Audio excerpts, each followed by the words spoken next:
Glad you could be with us. I'm Phyllis Jackson. Welcome to Stay at Home Connect. George Floyd's murder at the hands of police has led to massive protests in this country and around the world. Those protests are raising concerns about new cases of the virus. Doctors say crowds are a breeding ground for COVID-19 and want protesters and first responders to be careful and get tested. Doctors from Emory University are asking protesters to remember hand sanitizers and face coverings while marching.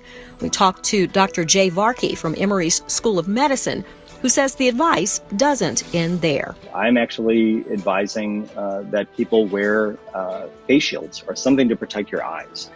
This could be protective eyewear, these could be goggles. And again, the goal here is to make sure that people don't inadvertently touch their face, especially the eyes, and introduce virus that can make themselves or others ill.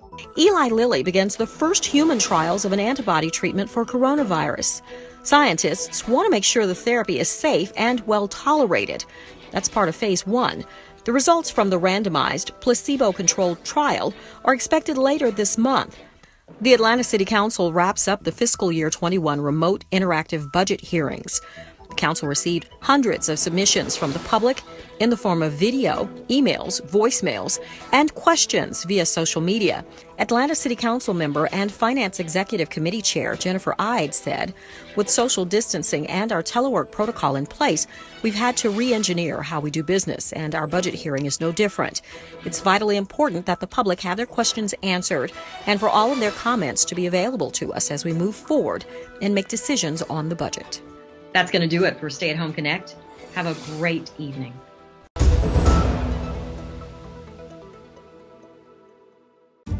Can one girl in a small town, an architect in a major city, and a suburban high school coach shape the future of the United States?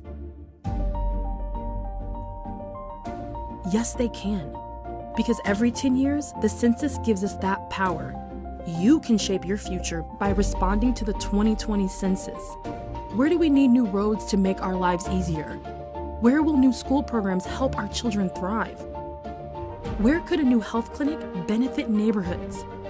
The 2020 census will inform these decisions and shape how billions of dollars will be distributed to communities like yours each year. And in 2020, you can respond to the census online, by phone, or by mail. It's easy, safe, and important. Make sure you and everyone you know is counted. Now is the time for you to get involved. Your community needs you. Together, we can educate and excite, inspire, and make sure every voice is heard. Together, we can shape our future.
Glad you could be with us. I'm Phyllis Jackson. Welcome to Stay at Home Connect. George Floyd's murder at the hands of police has led to massive protests in this country and around the world. Those protests are raising concerns about new cases of the virus. Doctors say crowds are a breeding ground for COVID-19 and want protesters and first responders to be careful and get tested. Doctors from Emory University are asking protesters to remember hand sanitizers and face coverings while marching.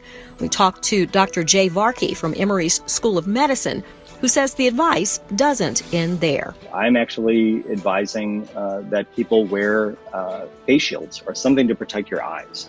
This could be protective eyewear, these could be goggles. And again, the goal here is to make sure that people don't inadvertently touch their face, especially the eyes, and introduce virus that can make themselves or others ill. Eli Lilly begins the first human trials of an antibody treatment for coronavirus. Scientists want to make sure the therapy is safe and well tolerated. That's part of phase 1. The results from the randomized, placebo-controlled trial are expected later this month. The Atlanta City Council wraps up the fiscal year 21 remote interactive budget hearings. The council received hundreds of submissions from the public in the form of video, emails, voicemails, and questions via social media. Atlanta City Council member and Finance Executive Committee Chair Jennifer Ide said, "With social distancing and our telework protocol in place, we've had to re-engineer how we do business, and our budget hearing is no different. It's vitally important that the public have their questions answered and for all of their comments to be available to us as we move forward and make decisions on the budget." That's going to do it for Stay at Home Connect. Have a great evening.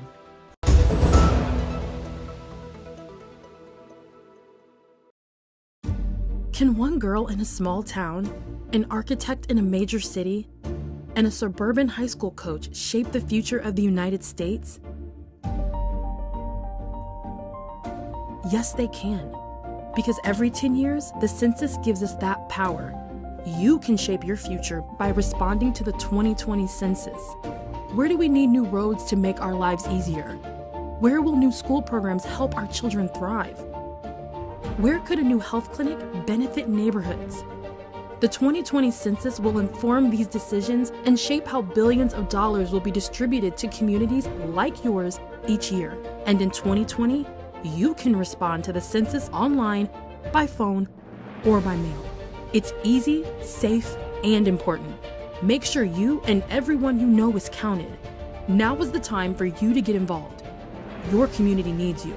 Together, we can educate and excite, inspire and make sure every voice is heard. Together, we can shape our future.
Can one girl in a small town, an architect in a major city, and a suburban high school coach shape the future of the United States? Yes, they can. Because every 10 years, the census gives us that power. You can shape your future by responding to the 2020 census. Where do we need new roads to make our lives easier? Where will new school programs help our children thrive? Where could a new health clinic benefit neighborhoods? The 2020 census will inform these decisions and shape how billions of dollars will be distributed to communities like yours each year. And in 2020, you can respond to the census online, by phone, or by mail. It's easy, safe, and important. Make sure you and everyone you know is counted. Now is the time for you to get involved. Your community needs you. Together, we can educate and excite, inspire and make sure every voice is heard. Together, we can shape our future.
Right, are we ready to go?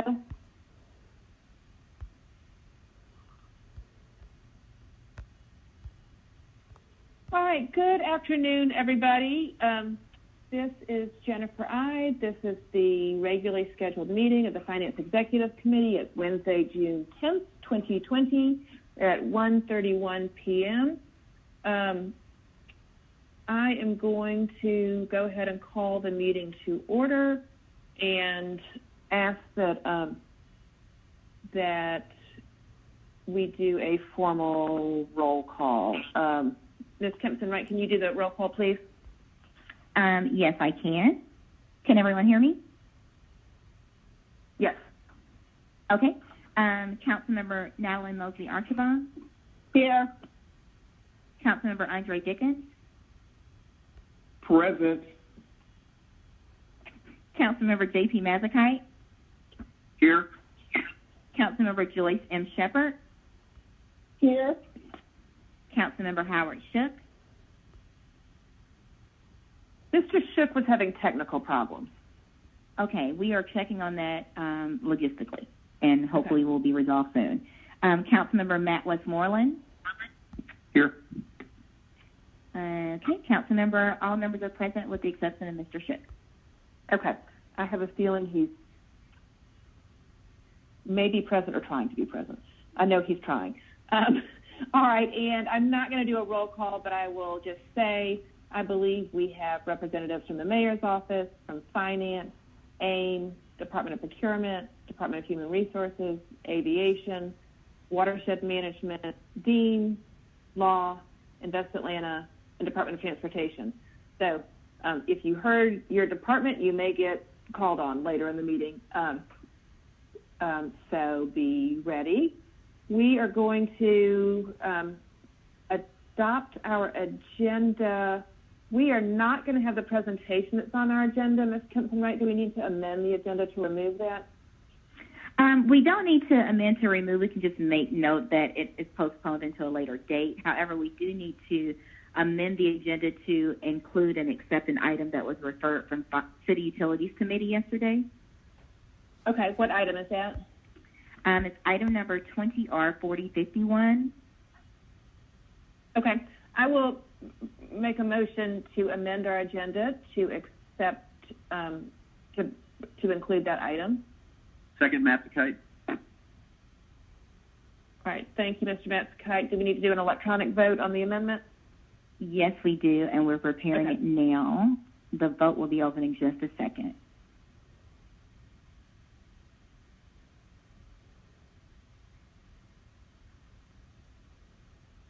One moment.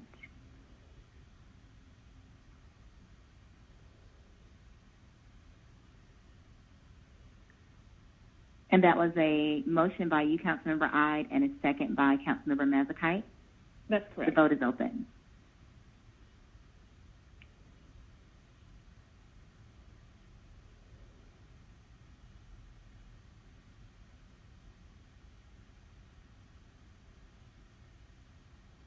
Will everyone please vote? Okay.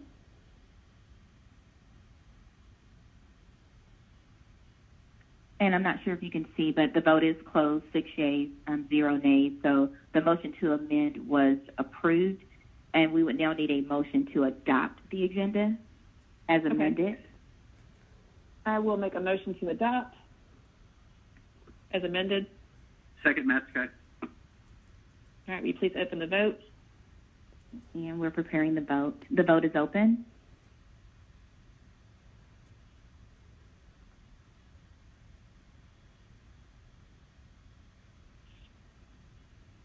All right. The vote is That- closed.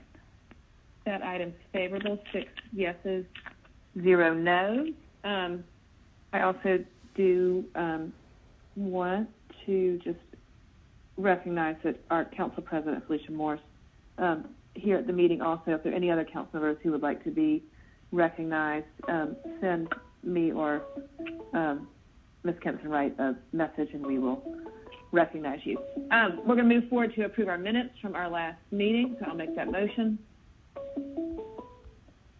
Second, Mazikite.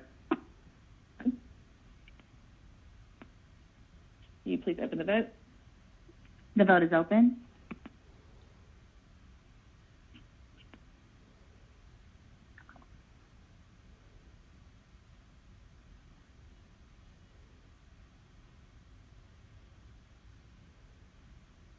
All right, that our minutes have been adopted, 6 yeses, 0 noes. This is going to bring us to remarks from the public, and the way we've been doing this remotely is the public may leave a voicemail on a number, leaving a message not to exceed 3 minutes, and the public comment closes 1 hour prior to the start of the meeting. I will now ask City Council staff if you can play the remarks from the public, and my understanding is that we had a lot of public comment today. Yes, Madam Chair, we had a total of 53, and we are preparing to start playing them now. Okay.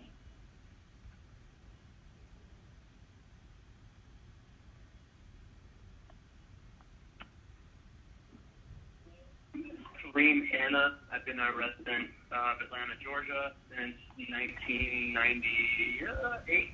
I'm calling with concern about the future year of 2021 funding for the $262 million promised to the APD. While I totally respect the difficulty of the job that the police do, and, you know, the APD is much better than other police departments across the country, I do believe that too much is on their plate, that a lot of that funding should go to other public services. I don't think the APD should be dealing with mental health issues. I don't think the APD should be dealing with drug problems. You know, $262 million could be going towards education, healthcare, mental health care. That is too much money for what is already an over-militarized and aggressive police force. And, you know, I'm going to watch how you guys vote. And I will vote. I will be watching and I will vote against you if you vote for $262 million to go to this police department. All right? Have a good day. Thank you for listening to me. Hello, my name is Donovan Enneberg-Verity. I've been a resident of Atlanta for the last 12 years. I appreciate the members of the Finance Executive Committee taking time to listen to me today. I hope you've been well, staying safe, healthy, and faring okay. I know it's been quite a few months. The Atlanta Police Department, and really police across the whole country, are asked to do a lot. Far more than what we would normally think their duties are, that is, to prevent, detect, and investigate crimes and to maintain public safety. In addition to that, though, APD is tasked to find a place for the homeless woman who has no place to go. APD has to help the mentally ill man who they are not equipped or completely trained to help. APD has been asked to wage war on a drug problem that isn't criminal in origin but medical. Again, they are not equipped to solve that problem. On the contrary, their training, equipment, and culture often escalate a singular or manageable issue into one that can plague a person for the rest of their life. I realize that the budget, as proposed, includes the increase in the police budget to reflect the salary increase that was passed last year, in attrition, and is set to take effect in the next fiscal year. I ask you, counselors, to reduce the total budget allocated for APD and related law enforcement agencies in order to reflect APD's transition to a more reduced role in public health and social services issues. Restructure the newly freed funds to go to the relevant agencies, maybe Department of Health Services, Housing Department, social workers, etc., would be shouldering the displaced responsibilities from APD, but with the methodology, training, and resources to more effectively deal with these issues. Perhaps as part of the transition, career change or work opportunities from potentially displaced officers and who are no longer needed since the police are working in reduced capacity could be transitioned to other lines of public health or public safety or social service works.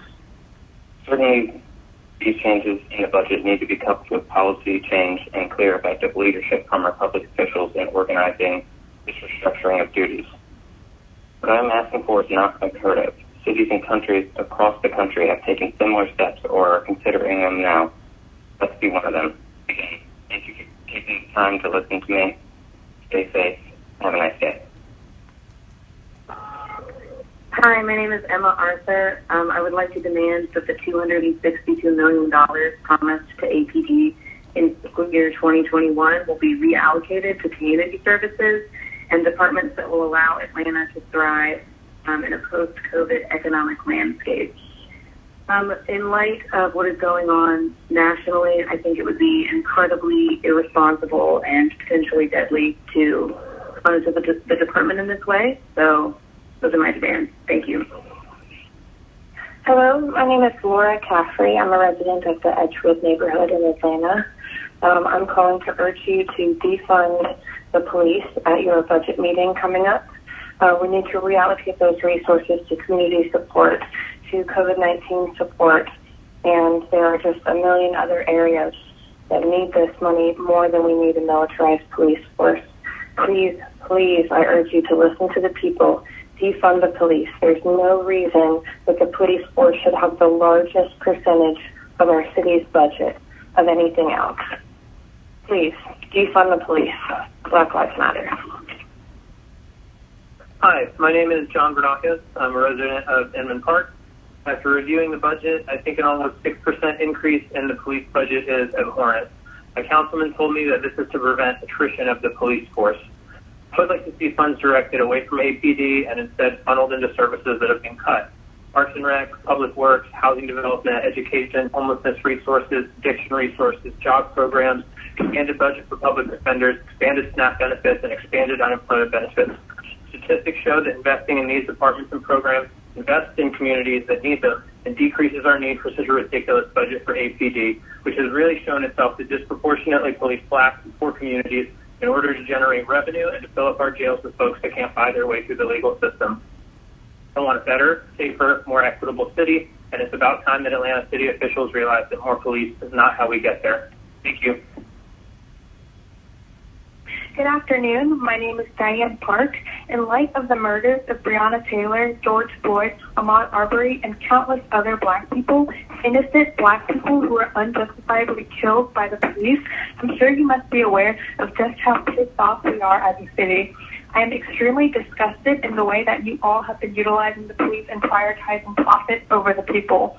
Our city budget for next year shows that we are redirecting money away from community services, such as the Department of Parks, Recreation and Cultural Affairs, even education, while the police department is set to receive almost a 6% increase. The last thing we need right now is an increase in funds for a department that has terrorized low socioeconomic communities, primarily black and brown people, that takes national news for its misconduct, that tear gasses peaceful citizens and detain people for exercising their right to protest. It's comical at this point because in your proposed budget, it says, and I quote, "Relatively low educational achievement is Georgia's greatest weakness and is probably the main reason why Georgia's per capita income, productivity, and innovation ecosystem are below average. Doing a better job educating our people will go a long way." I'm sorry, but the last time I checked, our state is facing unprecedented unemployment numbers and a $40 million deficit due to a global pandemic. Our state's budget is being slashed by 14%, and that includes the Department of Education. If you so badly want to improve Georgia's per capita income but are citing lack of education as the reason, then put your money where your goddamn mouth is and start funding our education systems. We need to divest public funding into areas which can actually serve our economy. That does not include the police. I formally request that an emergency meeting be called in order to deny Mayor Bottom's proposed budget and that we reallocate the funds for the police elsewhere. If you truly love Atlanta, then it's time to wake up and start fighting for our people and the injustices they face.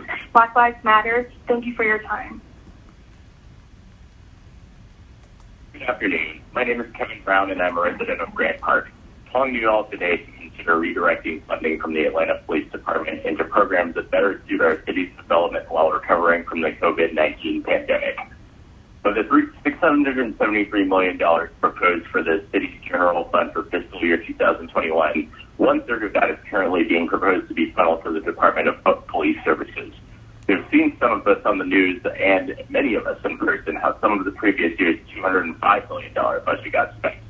In brutalizing young couples in their car, in tear gassing and shooting potentially lethal rubber bullets at peaceful protesters, and in SWAT team armaments that would rival any Atlanta film blockbuster movie. What we need and what is currently underway in major cities such as Minneapolis, New York, and Los Angeles is a reallocation of these funds away from policing and back into socioeconomic services that actually benefit the city. From better city planning that stops the spread of gentrification into black neighborhoods, to a better vision for MARTA, to bolstering our schools, the money that the city's proposed for policing is, in comparison to the rest of this budget, egregious. And as one of the few major American cities with a majority African-American population, it's time for you all to prove that you believe that Black Lives Matter by helping reinvest in the communities hurt by over-policing over these years. Moreover, we have to recognize the gravity of the pandemic toll on the city's economy already, and the progressive movement away from policing is beginning to take shape in this country. If you want to see Atlanta thrive as a model city in the new America, and I know you do, you'll need to make this happen. Thank you for your time. Hello, my name is Josh Ripken. Just wanted to board that I'm hoping that the police budget, which is proposed at $262 million, is reduced, and that 8 of those funds are diverted to community support, especially in light of COVID-19, and a really community-based program of mental health, any kind of welfare that can help the situation other than getting all this money to the police. Thank you. Hi, my name is Sarah Lettis, and I live in Atlanta near Oak Grove Elementary School, and I'm calling about the proposed 2021 budget. I have seen that there are proposed increases of $15 million for the police force, and while I appreciate the work that the police force does for the city, I wanted to speak to my own experience in living in my neighborhood. I know that growing up, the reason I felt safe in my neighborhood is not because of any presence of police, but because of how much funding goes into the schools in our neighborhood and other resources that help everyone, that make sure that everyone has the opportunities that they need to stay safe and healthy. And so I urge the City Council to reconsider the proposed 2021 budget and reallocate some of the funding that was originally intended to go to the police department into other areas that really invest in our city. For example, I saw that only around $85 million are going into the Departments of Parks and Recreation and Transportation and Community Development and grants. And I know those are really important for actually building really strong, resilient, and safe communities. And so I thank all of you for the amazing work that you're doing and urge you to move more funding from the police department into other areas that really invest in our neighborhoods. Thank you. Hello, my name is Isabel Draper, and I am a resident of Inman Park, and asking to redirect money away from the Atlanta PD and into the following services: Parks and Recreation, Atlanta Department of Transportation, Grants and Community Development, Public Defender, Watershed Management, and non-departmental. I requested an emergency meeting be called before the fiscal year goes into effect in order to deny the mayor's proposed budget and reallocate those funds. Thank you so much. Have a nice day. Bridget Lean is my name. Hello. I hope you're having a good day. I was calling to ask that we reallocate some of the funds that are currently going to the Atlanta Police Department and put it towards community help. See what it is decided is best, but there's just too much money going towards the police department and not enough towards helping the people. All right, thank you so much. Have a good one. Bye. My name is Tyler Battles. I am a resident of Atlanta. I believe that the proposed budget for APD is egregious and should be immediately considered for defunding. I understand, to the best of my knowledge, that some of that budget is for already occurred pay raises. While I do not agree with those pay raises, I feel that even if that is the case, there are certainly other aspects of that department that could be defunded. Furthermore, I think that we should expect the immediate termination of Police Chief Erica Shields, as there is no way for us to move forward with a trustworthy police force as long as the current Chief of Police is still in that position. For your time. Hi, Atlanta City Council. My name is Ellen Schneider. I'm a resident of Candler Park. I am calling in regards to the proposed budget for fiscal year 2021. In light of the acts of brutality and show of force we saw from Atlanta Police Department in downtown, I'm extremely concerned with the amount of money that we are directing towards that department. I looked at the budget, I crunched some numbers, and as far as I can tell, for every dollar we're sending to APD, we're only allocating 16 cents to Parks and Recreation. We're allocating 8 cents to city planning, and we are only sending a single penny to every dollar to the Office of the Public Defender. All three of these areas provide essential services that strengthen the community. I wonder what as a city are we truly investing in? Strong communities or acts of brutality and more riot gear? And of course, I haven't even mentioned the $18 million allocated for the Atlanta City Detention Center, a facility that, as far as we all knew, was slated to close. So, City Council, I'm calling to first, again, say Black Lives Matter. And as a city, we should affirm that statement by investing our money into strengthening communities across the city and not into over-policing and maintaining, again, a building that was supposed to have closed. Thank you so much for your time, your consideration, and your service to the city. Again, I urge you, please direct funds into essential services for the community. Thank you so much. My name is Casey Serrano, and I'm a resident of the city of Atlanta, and I live in the Edgewood neighborhood. And I would like the council to consider, instead of raising the money allotted to police in this year's budget, they should consider the way the Atlanta police have continued over and over to break community trust, including when they assaulted the 2 college students in the car who were out past just a few minutes past curfew and were violently pulled from their cars and attacked. Based on these actions, and other actions that have made it difficult for the community to trust the Atlanta Police Department, the City Council should instead consider beginning the process of defunding the Atlanta Police Department and rerouting the money that would be spent policing and terrorizing the Atlanta community, especially the Black community, on things such as education and community-based programming through recreation centers and providing more services such as food, education, healthcare, etc., to the community in order to make the community a safer, happier, and healthier place rather than a more scared one. Thank you.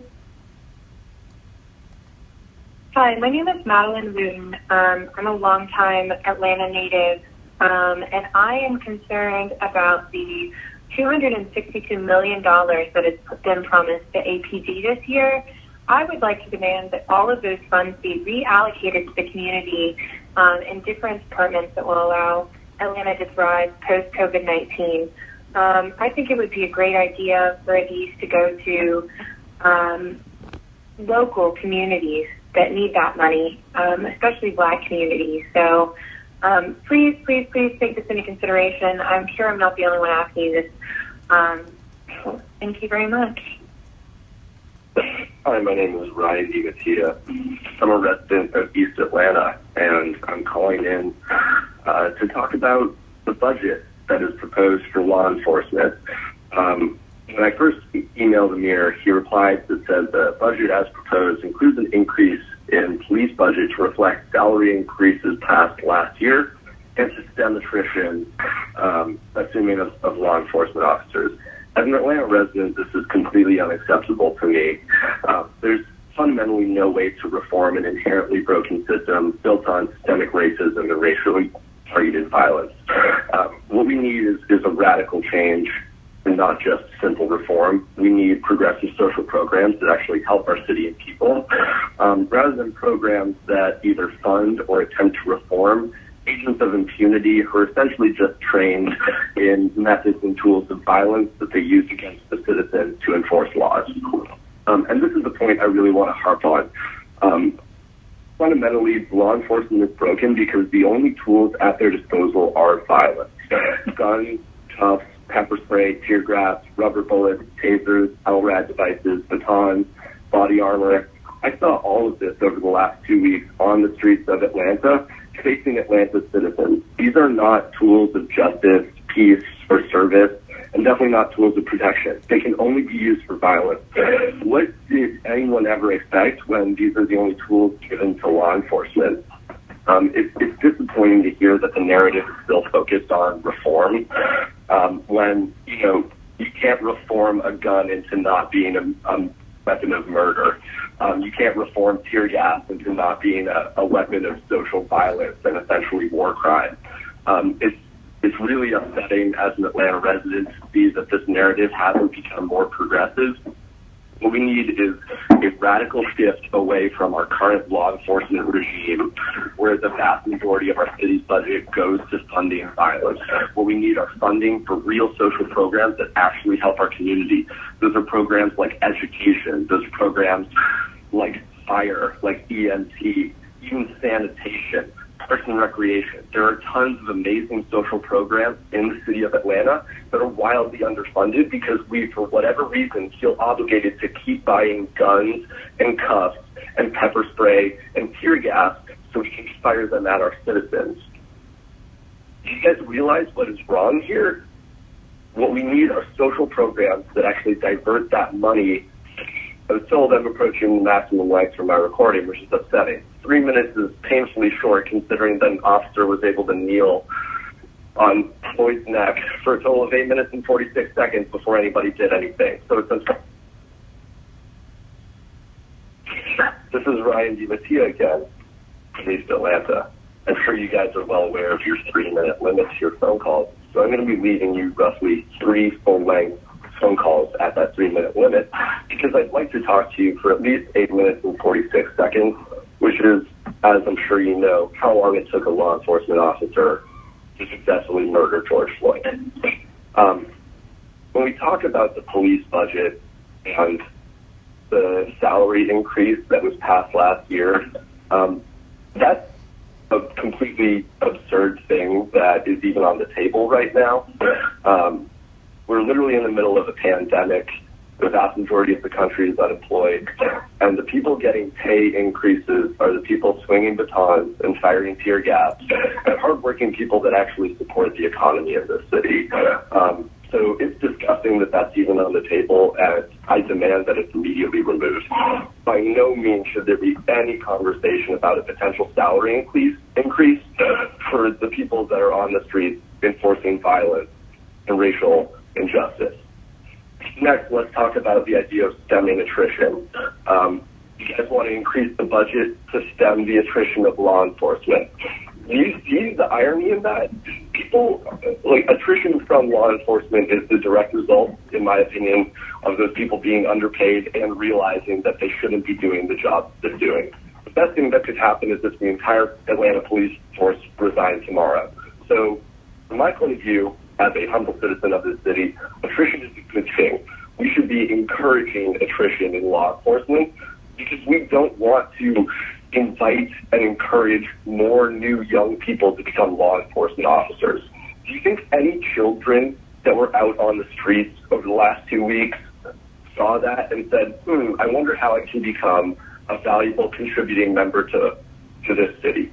Perhaps I too can pick up a baton and a tear gas canister and a rubber bullet rifle and fire it at young people, at old people, at children, at women. Attrition is perhaps the best thing that could happen to our law enforcement department. That would be slow progress towards what really needs to happen, which is a radical shift away from our police state and a radical defunding and dismantlement of our entire law enforcement system, and replacing that with a functional program built on social justice. That means funding housing, funding fire, funding EMT, funding libraries. These are programs all desperately in need of funding. We don't need to buy more tear gas. Hello, my name is Lillian Madrigal, and I am a public health researcher at Emory University. I'm calling to urge today that Atlanta City leaders deliver on the promise to close the Atlanta City Detention Center permanently this summer and amend the proposed city budget for fiscal year 21 to zero out $18 million currently allocated to keep the jail open. During your meeting today, I asked you that you reallocate those $18 million and invest instead in community-based solutions for COVID prevention and treatment in underserved neighborhoods across the city. Thank you. This is Elizabeth Sayesky. I'm calling to say that the $262 million promised to the Atlanta Police Department for financial year 2021 needs to be reallocated to community services and departments that will allow Atlanta to thrive in the post-COVID-19 economic landscape and move towards a police-free future. Thank you. Hi, this is Sarah Dowell. I'd like to see the budget for next fiscal year to decrease the amount budgeted to police and redirect these funds to community programs. For example, education, housing, health, and COVID relief programs. In addition, why is $18 million still being budgeted to the Atlanta Detention Center since it's slated to be closed? As the $18 million would be better suited going to community programs such as the ones I listed previously. Thank you. Hello, my name is Derek Jaworski. I'm urging the City of Atlanta to increase the amount of money budgeted for the police. The over $200 million that's currently going towards policing can instead be invested in programs that will help improve our community, including mental health services, schools, housing, active public food, work for fighting COVID-19, and community building programs. I believe that many of these programs are significantly underfunded, and improving them would work to raise the quality of life for all Atlantans and make our communities safer. I'd especially like to emphasize the amount of people that are unhoused in the city is a crisis that needs to be addressed. I'd also like to note the imbalance in funding has been on display these last couple of weeks. As police have shown up to protest in helmets, armor, riot-gear tanks, armored vehicles, and helicopters. Meanwhile, healthcare workers in our city still don't have the proper PPE to keep them safe from COVID. Finally, the $18 million budgeted into the Atlanta City Detention Center needs to be invested in other programs instead, especially because this detention center has been slated to be closed. Thank you. My name is Jonathan Williams, and I'm a resident of Reynoldstown. I'm asking that money be redirected away from the Atlanta PD and into other services. As the city continues to struggle during the COVID-19 pandemic and faces a $40 million deficit, we will need more than ever to divest public funding into areas which can actually serve to help rebuild our economy. The Department of Human Resources is also currently depleted and is worthy of our city spending. But the entire state faces unprecedented unemployment numbers and an indefinitely altered future until a vaccine is secured. Our city and its leaders need to focus our monetary efforts on reimagining what the new normal looks like and to pave the way for other cities to follow in our footsteps. We do not need to put a single cent into a police department that makes national news for its misconduct, that tear gasses its citizens without provocation, and that is spending an inordinate amount of time and resources detaining those exercising their constitutional rights to protest. I implore you all to consider every possible course of action in regards to defunding the Atlanta Police Department. They have shown a massive distrust with the people of the city since the beginning of peaceful George Floyd protests through their use of aggression. I also urge you to put a halt to the $18 million of funding into the Atlanta City Detention Center, which Mayor Bottoms promised to close in 2018. formally request an emergency meeting be called before the fiscal year goes into effect on July 1st in order to deny the proposed budget, and that we reallocate the APD and ACDC funds elsewhere. Good morning or early afternoon. My name is Ron Fakir. Appreciate the opportunity to be able to engage the Finance Committee. God bless America when she's right, and have mercy on her when she's wrong, that she can be guided to the more perfect light in peace. The idea of that has come to us by many ways in the last few days or weeks. I hope that we can gather ourselves to address them, not ignore them, not business as usual, but to go forward with new ideas that connects with those who had cried out for proper resources, those who have been a part of those who have been oppressed and many times violently removed from their properties and disregarded. I want us to know that politics breeds economics and services and resources.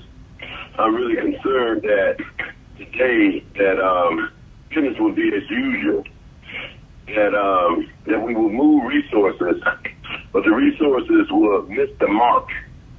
And I hope that we could be more focused, that we hit the mark, that we address the human needs opposed to personal, political, economic needs of a few, but to assess the impact of every piece of legislation and how it will address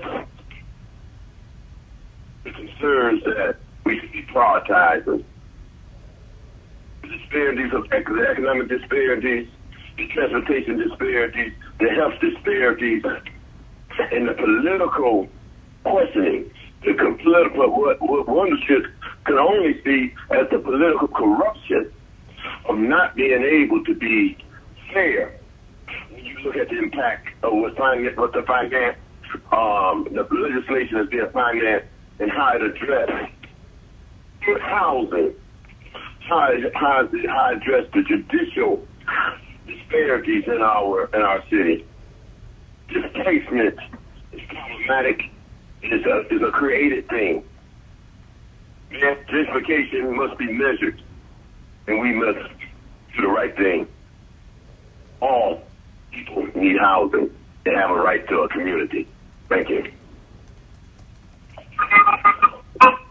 Hey there, my name is Asia Arnold. I'm an Atlanta resident living in zip code 30306, and I am calling to strongly urge and express my disapproval of the budget increase for the APD in fiscal year 2021 and for the $18 million going to the ACDC, which Mayor Bottoms promised to close in 2018, and we received an explanation that I don't think was good enough from city council members after the budget briefing that was held a week or two ago, explaining that the budget increase for the APD is reflecting salaries that were embedded in 2018, and I don't think that is any reason still to move forward with this in light of current events and the demands and the cries from the people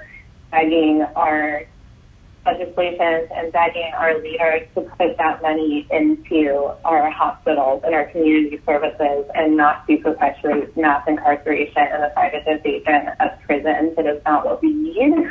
In 2018, surely you guys did not know that this was coming, so I think that you guys have a chance to do the right thing and be on the right side of history with this one. We are in a global pandemic, and there is no reason why our police should be in riot gear while our nurses across the country are wearing garbage bags to fight COVID-19. There's absolutely no reason that you can't undo the pay salaries. We need to de-invest in the police, and we need to invest in our communities to address our homelessness problem, small businesses that are going under. I could go on and on and on for all the things that we need those millions of dollars for. So please, please, please, please, please do the right thing, because the unrest will not stop until action is made and we see you guys doing something. And I don't really want to think about what's going to happen if you guys move forward with the fiscal budget in 2021, because the people will not let us. We have been let down time and time again. I'm calling on Wednesday, June 10th, the day after our elections, our primary election yesterday, which we know was a mess.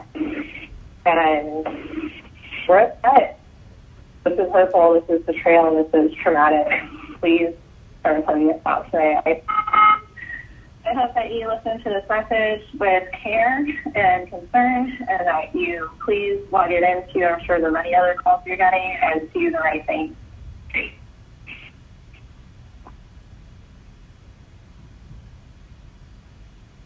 Hello, my name is Shantrace Jones, and I'm calling to urge Atlanta City's leaders to deliver on the promise to close the Atlanta City Detention Center permanently this summer, amending the proposed city budget for fiscal year 21 to zero out $18 million is currently allocated to keeping the jail open and operational is critical to fulfilling that promise. During your meeting today, I ask that you reallocate this $18 million and invest instead in community-based solutions for COVID-19 prevention and treatment in underserved neighborhoods across the city, as well as to support maternal mental health. Thank you. Hello, my name is Nina Dutton, and I am a resident of District 2. I am leaving a comment today about the fiscal year 2021 budget for the city. So in light of the militarized police presence at recent protests, as well as an ongoing history of violence inflicted by police on the public, I'm urging the city of Atlanta to divest from police, incarceration, and punishment more broadly, and instead to invest in community care.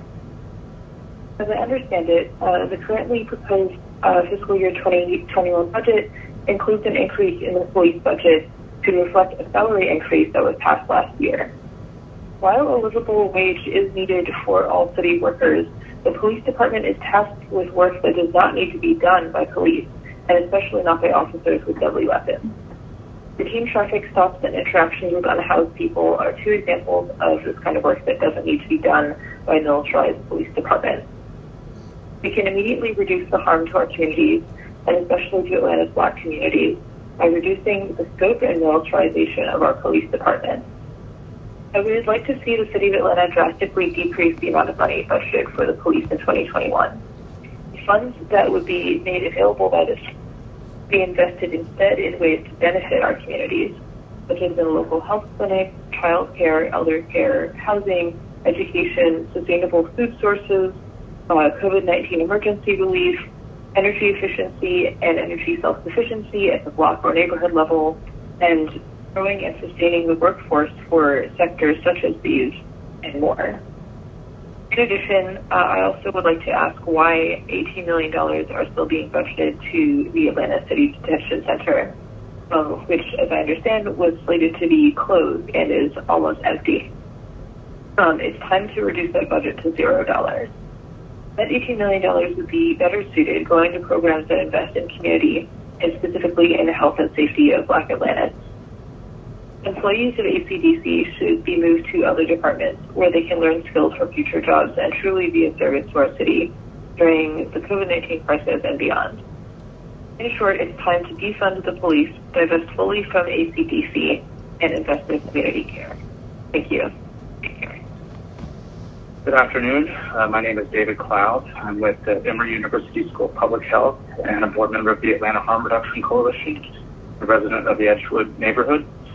I'm submitting a comment today to urge City Council members to stand strong on the commitment to close the Atlanta City Detention Center, to do so this summer by September 1st, and to move forward with creating a Center for Health, Equity, and Justice.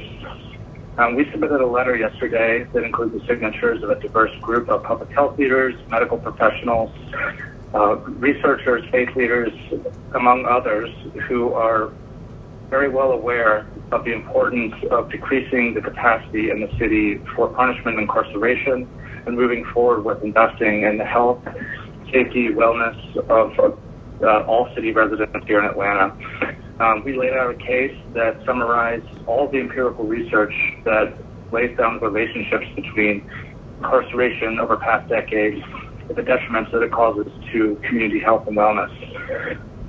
The public health community here is willing to be of service and help come up with new ideas, but ultimately this is a moment where City Council and all of our government leaders need to stand strong and listen to the people in the streets, those who've been directly impacted by decades of hyper-incarceration. And we really need to think boldly about zeroing out the budget that's allocated to keep the jail operational and to reinvest that money in health and social services and building a stronger workforce that can really be about the future. Thank you for your time. Again, the public health community is here to help, and we would appreciate if we have heard back from some of you, but we would appreciate if many more of you could stand up and make a firm commitment to closing the jail and moving forward with health, justice, equity, and racial justice. Thank you so much for your time. Hi, this is Corrine Marsnack. I'm a resident of Fulton County in Virginia Highlands in Atlanta, and I'm calling to say that all $262 million promised to the Atlanta Police Department in fiscal year 21 should be completely reallocated in its entirety to public services for the community. I'm talking about public health, I'm talking about education, I'm talking about supporting homelessness and housing initiatives. We are in a COVID-19 world, and we cannot be funding the Atlanta Police Department with this money. So not only should you take all that money and put it towards these social services, but you should be defunding the police entirely. Thank you for taking my comments into consideration. Goodbye. Hello, Council. My name is Erin Scruggs. I'm a City of Atlanta resident. I am calling out of concern for the $262 million that has currently been allocated to the Atlanta Police Department in fiscal year 21. Those funds do not need to go to police. They need to be dedicated instead to supporting community development, education, social services, anything else to build up our communities rather than police them further. Thank you. Hello, this is Atlanta resident Jordan Wright calling to demand that the Atlanta Police Department budget of $262 million for the 2021 fiscal year be reallocated to community services and departments that will allow Atlanta to thrive in a post-COVID-19 economic landscape and move into a police-free future. Thank you. Hi, my name is Caitlin Shiner, and I am a resident of the City of Atlanta. I am calling to truly beg the Atlanta City Council to defund the $242 million police budget for 2021. That is out of control, and these funds need to be reallocated to resources for the community and for COVID support, especially COVID support in the communities that we have seen been disproportionately affected by COVID-19. The police budget is the largest portion of the entire city's budget by far, and that is absolutely unnecessary. And I really, really, really am asking you, as are I know many, many, many people, to defund that $242 million, reallocate that to something that actually helps the community. Thank you. Hi, my name is Dylan Banks. I'm a resident of East Atlanta, and I have lived in the city since 2006. And though I've seen much progression, some for the good and some for the bad in this city, I must say that the current proposal for our city budget to increase police funding and also increase a budget in a jail that's slated to close is completely irresponsible and does not show where our city's priorities need to be.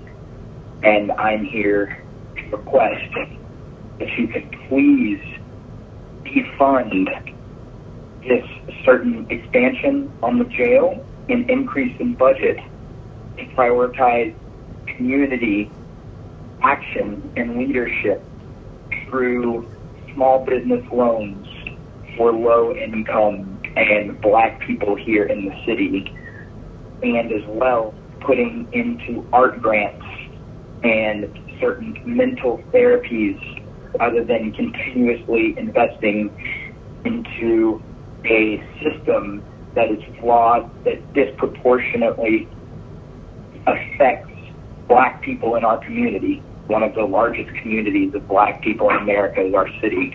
Now, I'm proud to live here, and I'm proud to live amongst my fellow Black brothers and sisters. The way that the police nationally treat Black people in America is atrocious. And we as a city, as a leader of the United States of America, Atlanta needs to step up and show that we prioritize our citizens over these atrocities. Thank you for listening to me, and I really hope that you can divest funds from these jails and police, put them towards the true help for the people. Thank you. Hi, my name is Lauren Notes, and I am a constituent in Eastlake, Atlanta. I am calling to demand that the $262 million promised to ADP in the 2021 fiscal year be reallocated to community services and departments that will allow Atlanta to thrive in a post-COVID-19 economic landscape and move towards a police-free future. Thank you. Bye. Hello, my name is Carolyn Acker, and I'm a public health professional. I'm calling to urge Atlanta city leaders to deliver on the promise to close the Atlanta City Detention Center permanently this summer. Amending the proposed city budget for fiscal year 2021 to zero out the $18 million currently allocated to keep the jail open and operational is critical to fulfilling that promise. During your meeting today, I ask that you reallocate this $18 million and invest instead in community-based solutions for COVID prevention and treatment in underserved neighborhoods across the city. Thank you. Hey, my name is Hampton Stahl. I was born here in Atlanta and live here now. And just wanted to leave a comment about the budget hearing for the fiscal year 2021. I think it's pretty unacceptable that about a third of the funding is going towards APD, and I encourage the City Council to move as much as possible of the $262 million worth promised to APD towards community services and other departments that will help Atlanta, and especially the people of Atlanta, thrive in a way that the police department could never do. Thanks for taking the call, and I hope to see action taken on behalf of all Atlanta voters, myself included. Hi, my name is Daniela Marquez. I'm an Atlanta resident and voter for the last 5 years. I am calling in regards to the budget meeting for the fiscal year 2021.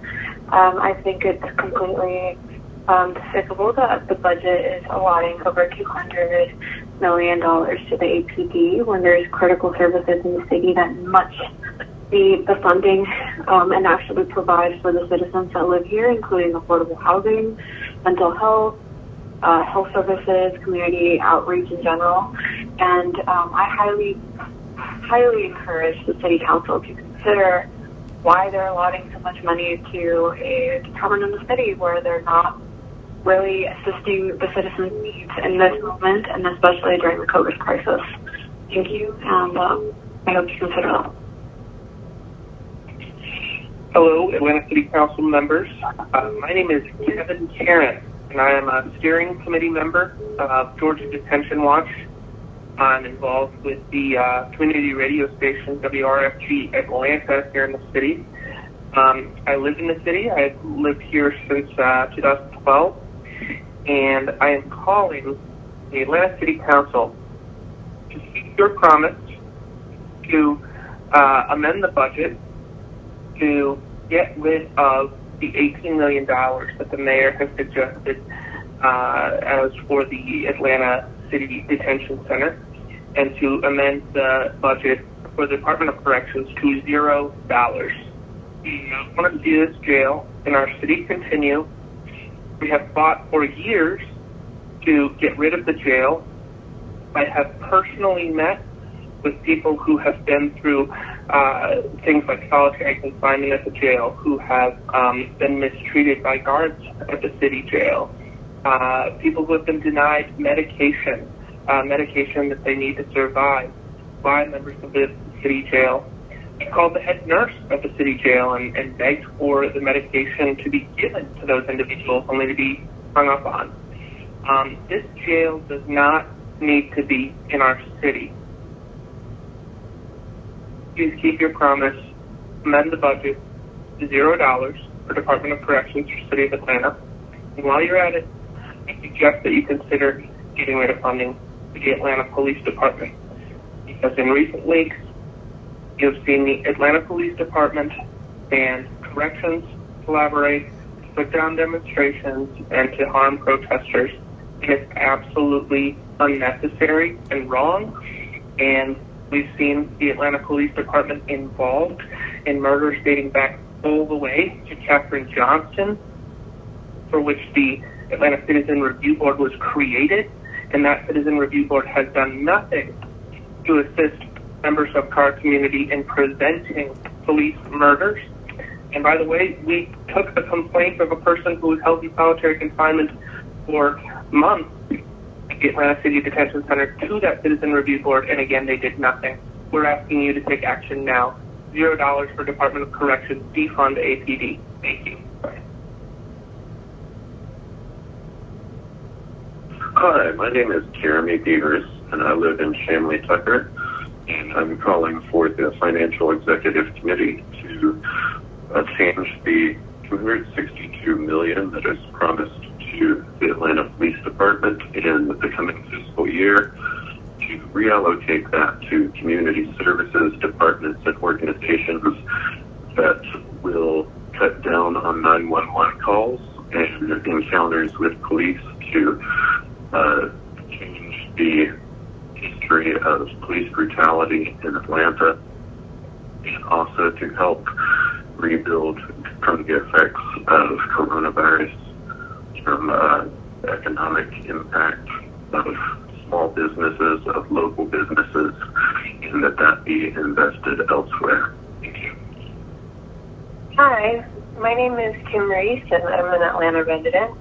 I'm calling out of concern for the proposed budget for next year. So includes an increase in the police budget and $18 million for a city jail, which is already slated to be closed. I'm wondering what else this could be put towards in terms of the community instead of a jail that's already supposed to be closed, and in ways in which we can better take care of our community than funding, police. So I hope you can think about that and change the ways in which we can better our community. And I thank you for your time. Thank you.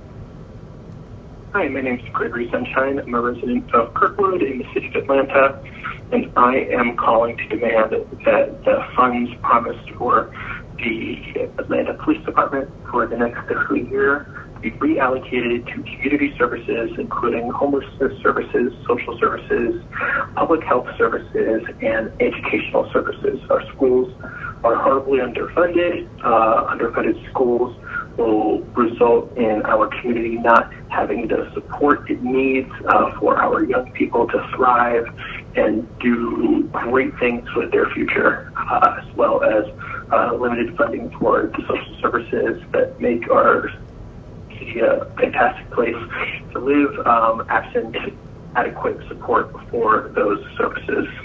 Very strongly about this, and I will be voting accordingly for my city council members, depending on how they support this measure. Thank you.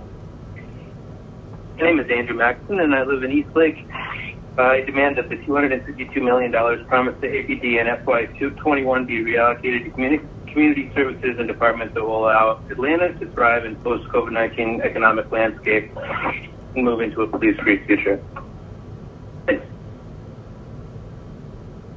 Hi, my name is Madison Hawkins. I am a resident of Atlanta, Georgia. I've been living here my whole life, and I would just like to voice my opinion and tell you how I think that for the next upcoming fiscal year of 2021, I think that the police force should be defunded, and the $262 million that is being pledged to go to them is an insane amount of money that should be spread out between community services, COVID relief, education, health services, social workers. The list goes on and on, but we do not need $262 million going to the police. We do not need $18 million going to the ACDC. That correctional facility holds 5 to 10 people a night, and it's pretty much just buckhead drivers getting DUIs, and they're afraid to go to a more serious jail. So put those yuppies where they belong. Thank you for your time. I appreciate it. Please consider our please. We can do this together. Goodbye. Good afternoon. My name is Kate Little, and I work with Georgia Stand Up. I understand that the committee later today will consider action on spending funds received under the CARES Act. I understand that some of the funds will be allocated for a rental emergency assistance fund. I support the proposed allocation of $22 million for that. However, I would encourage the council to look at expanding the use of the fund to cover also delinquent mortgages and past due utility amounts. I think in addition to renters, homeowners have been adversely affected by COVID-19, and I do understand also that the Public Service Commission is looking at collecting past due payments, ending the moratorium on payments of utilities, and so I know both renters and homeowners may have problems also paying any utility payments in arrears. Thank you for considering this request. My name is Holly Medley. I live in Peoplestown. I would like to call to the City of Atlanta to take the $262 million promised to the Atlanta Police Department for fiscal year 2021 to be reallocated to community development services and departments that will allow Atlanta to thrive in a post-COVID-19 economic landscape and move into a police-free future. I think it is important to defund the police and reallocate the money to impoverished neighborhoods, communities of color, historic communities of color, and to also funnel that money towards education and other community development programs that will not indeed help the police department, but indeed will help the citizens of Atlanta. Have a great day, y'all. Let's see some change. Take care. Ted Wright of Eastlake. $262 million promised to APD for fiscal year 2021 has to be reallocated to community services and departments that will allow Atlanta to survive after we get done with COVID, and so our communities can actually grow being squashed under the thumb of APD. Hi, my name is Rachel Solomon. I'm a lifetime resident of Atlanta. I want to start by thanking everyone for the work they do to serve Atlanta as a public. I love the city, and I'm really calling because I want it to be the best that it can be. I'm calling in concerns for the proposed 2021 budget. So I noticed there's an increase in the amount that's allocated for police services. And obviously this portion of the budget is already a really, really significant fraction compared to other public services, like parks, transportation, public works, etc. So obviously considering the recent ongoing instances of police brutality, abuse of power, unfair treatment of Black and brown people in our city and nationwide, I call on the council members to really rethink how we can use this section of the police budget, diminish it and reallocate it to invest in other services and programs, specifically for communities of color. So it's very clear that the amount of money that's going towards police is not making a lot of people safer or feel more comfortable in their communities. I challenge the city of Atlanta to be a leader in the realm of reconsidering how the police play a role in public safety, and specifically less of a role in how we can make the residents of our city feel safer. Thank you for your time. Hello, this is Daniel Weaver. I live in area code 30317. Address is 1431 Bond Street, Southeast Atlanta, Georgia. I am deeply concerned that the proposed budget still includes $18 million for a city jail, which was slated to be closed. I don't see why we are not closing this jail. We need to be moving away from policing and jailing vulnerable parts of this community and supporting more community-led organizations. Funding education. This $18 million is a lot of money. It can do a lot of good to help keep people out of jail and off of the streets, improving their lives so that they can contribute more productively to society. I would love for my comments to be shared with the committee before they vote on this additional $18 million slated for a jail that is supposed to be closed. Keisha Bottom even said that she's trying to do this, but why does this budget continue to have this funding allocated towards that then? Again, my name is Daniel Weaver. I am deeply concerned about this. This $18 million should not be for jail. It should be sent to community organizations, homeless shelters, education. There is so much more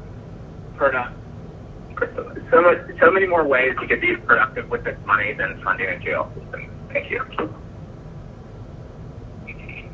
Greetings to you, committee members and staff.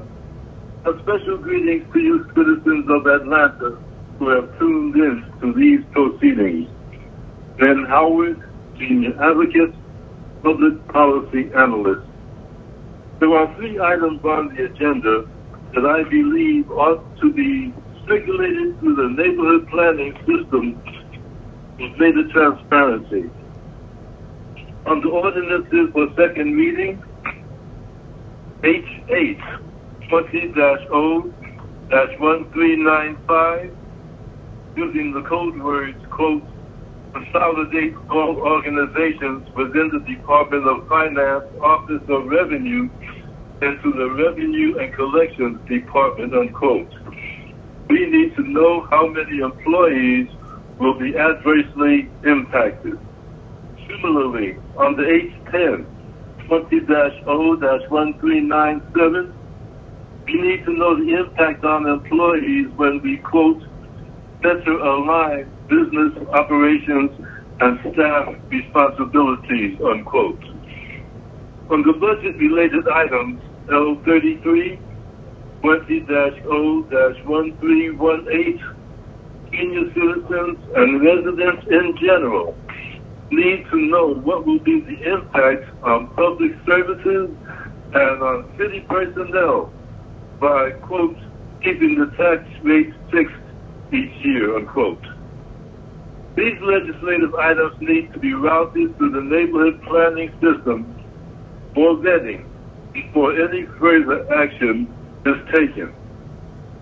I find it only fair to caution you that any attempt you make to add any new information to the tightly controlled 45-minute agenda of NPUR will be met with fierce resistance from the NPUR 9, Antonita Robinson, Paulus Clare, Ricardo Jacobs, Annette L. Scott, Alfred White, Allison Hathaway, Sherry Williams, and the NPUR 9 coterie. They say, be blessed. Have a great day. This is Michaela Phillips. I am calling upon the Finance and Committee. Please help us defund the police. We've been defunding education, important jobs for decades. We have closed several homeless shelters in Atlanta when people desperately need a place to stay. You all can give us the extra ones. You all can invest that money into our communities where we need them the most. You all can truly make a difference. And so I'm asking you need to put the budget a significant percentage. I would say at least half. I know that seems very scary in the wake of the pandemic, but you know, with everything that's happened with the scandal with the kids, the Atlanta Police Department has proven itself to be inefficient. And in fact, we can do better than just having a bunch of people in blue who train for 6 months. We can invest that money into mental health care. We can invest that money into arts programs. We can invest that money into, you know, stable safety nets for most vulnerable people in our communities, like senior citizens and people struggling with student debt.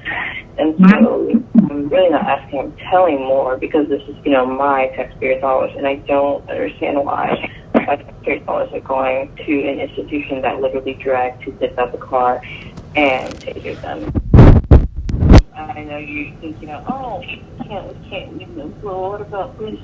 Yeah, I promise you, they'll live without all their money. Because all that money that you're spending on them getting those rides, you could use to actually give nurses who, you know, need that, because we're in the middle of a pandemic. So,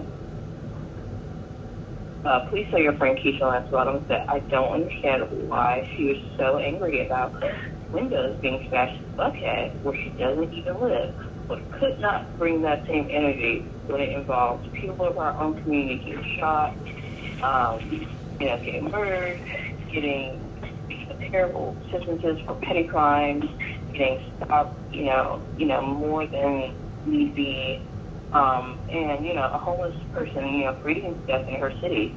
I just didn't see the energy, and it just doesn't make sense to me.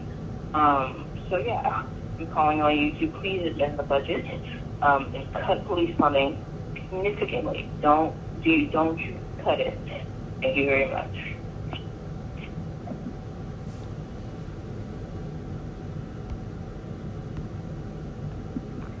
Good afternoon. This Finance Executive Committee is being conducted remotely as advertised and as in accordance with the official code of Georgia 5014-1. The meeting will be conducted in conformance with Robert's Rules of Order and the Rules of Council as authorized by the City Code.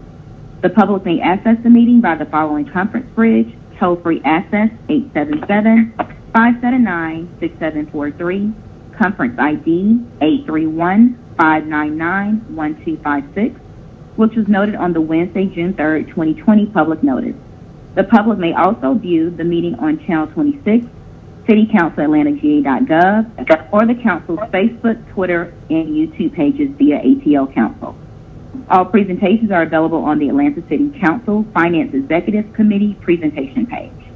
The agenda was published and made available on Friday, June 5th, 2020 via atlantacitygA.iqm2.com. The public was able to submit comments via voicemail at 404-330-6066 up to 1 hour prior to this meeting. These comments were played during the public comment portion of the meeting.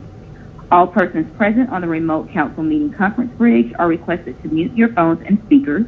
Additionally, speakers must be acknowledged by the presiding officer prior to speaking. Each council member is requested to open your Outlook email and minimize your screen. Amendments, substitutes, and informational documents have been distributed to committee members beforehand. Thank you all in advance for your cooperation. Thank you, Ms. Kempson-Wright. So we would be to item F on our agenda, that's presentations and status reports, and we did have Centennial Yards, which is the Gulch update on our agenda with everything everybody has going on with the budget and being remote. The administration has asked if they could reschedule that. So we are going to find another date that works to get the Centennial Yards update, and we'll be doing that in the future, hopefully not too far out. So that's going to move us on to our consent agenda, and Ms. Kempson-Wright, if you would do our ordinances for first read, I would appreciate it.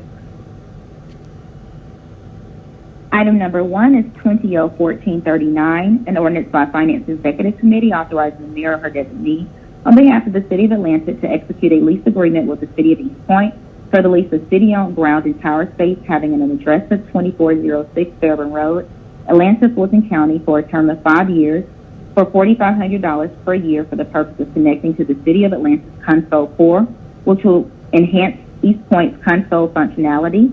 Further authorizing the mayor or her designee on behalf of the city to execute amendments to the lease agreement for modification as defined under state law. Authorizing the City of Atlanta to waive the competitive procurement provisions contained in Article 10, Procurement and Real Estate Code of the City of Atlanta Code of Ordinances. All revenue generated by such lease agreement shall be deposited into accounts listed herein. 20-1440, an ordinance by Finance Executive Committee to authorize the Chief Financial Officer to amend the FY 2020 General Fund budget to create additional department organization numbers within the Oracle Financial System for the Department of Enterprise Assets Management and for other purposes. 20-1441, an ordinance by Finance Executive Committee amending Ordinance 19-1731, adopted by City Council on January 6, 2020, and approved as per City Charter Section 2403 on January 15, 2020, for the purpose of correcting certification criteria, term, and application of the Local Preference Program in amended Chapter 2, Administration, Article 10, Procurement and Real Estate Code, Division 4, Source Selection and Contract Formation Sections, 211.1, Local Preference, 211.89, Competitive Fill Proposals, and 211.93, Competitive Selection Procedures for Professional and Consulting Services. 20-1442, an ordinance by Finance Executive Committee to ratify contract FD 9150, Scoping and Planning Consulting Services, and to authorize Amendment Number 4 with Deloitte Consulting Services, and to authorize Amendment Number 4 and to, on behalf of the Department of Finance, this Amendment Number 4 seeks to authorize 4 separate actions: the Chief Financial Officer to ratify the FY 2020 budget by transferring appropriations from various City of Atlanta departments for an amount not to exceed $5,167,375.00 to the project and grant project number listed in order to fund post-implementation services for the Oracle ERP and HCM Cloud migration, to pay for outstanding invoices as a result of services rendered between the term of January 5th, 2019 through March 31st, 2020, to authorize services to be rendered during a retroactive term effective January 5th, 2019 through March 5th, 2021, to authorize additional professional services referred to as ATL Cloud Sustainment to be rendered for an amount not to exceed $2,700,500.00. These ATL Cloud Sustainment services shall begin specifically on March 7, 2020 through March 5th, 2021, in accordance with Section 21163 of Article 10, Procurement and Real Estate Code. Item number 5 is 20-1443, an ordinance by Finance Executive Committee authorizing the Chief Procurement Officer or his designee to negotiate for the purchase of permanent and temporary construction easements and necessary rights-of-way from various property owners for the completion of the Norwood Road and Bellhaven Lane sidewalk project, authorizing the purchase of permanent and temporary construction easements, authorizing the mayor or her designee to execute all documents necessary to acquire such property interests, authorizing the chief attorney in event negotiations are unsuccessful to institute condemnation proceedings pursuant to the declaration of taking method according to Official Code of Georgia 32.3.1, waiving certain provisions of Article 10, Real Estate and Procurement Code of the City of Atlanta Code of Ordinances. And item number 6 is 20-1444, an ordinance by Finance Executive Committee authorizing the mayor or her designee to exercise contract renewal option number 1 with SiteMed North America LLC for FC 8503 Wellness Initiative on behalf of the Atlanta Fire Rescue Department. For the term of renewal number 1 will be effective retroactively for a term of 2 years and an amount not to exceed $524,340.00 for the purpose of providing health and wellness screening to waive the competitive source selection requirements contained in Section 21187 of Article 10 of the Procurement and Real Estate Code of the City of Atlanta Code of Ordinances and for the purposes. All right, thank you very much, Ms. Kempson-Wright. So those are our first reads that will travel along to full council on Monday and then come back to us in 2 weeks. Takes us to Section H of our agenda, our ordinance for second read. Item number 7 is 20-1394, an ordinance by Finance Exec authorizing the CFO to create a special revenue fund for recording CARES Act 2020 relief funds received from the federal government and amending the 2020 fiscal year budget by adding authorized approved expenditures to anticipations and appropriations CARES Act 2020 relief funds in an aggregate amount not to exceed $88,434,611.30. And do we have an amendment on this one? No, Madam Chair, we do not. Okay.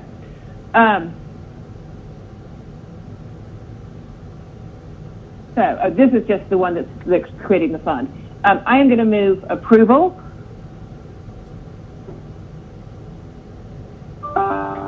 Second by Westmoreland. All right. I do believe Ms. Carr is available if anybody has questions. Otherwise, we are ready to open the vote. The vote is open.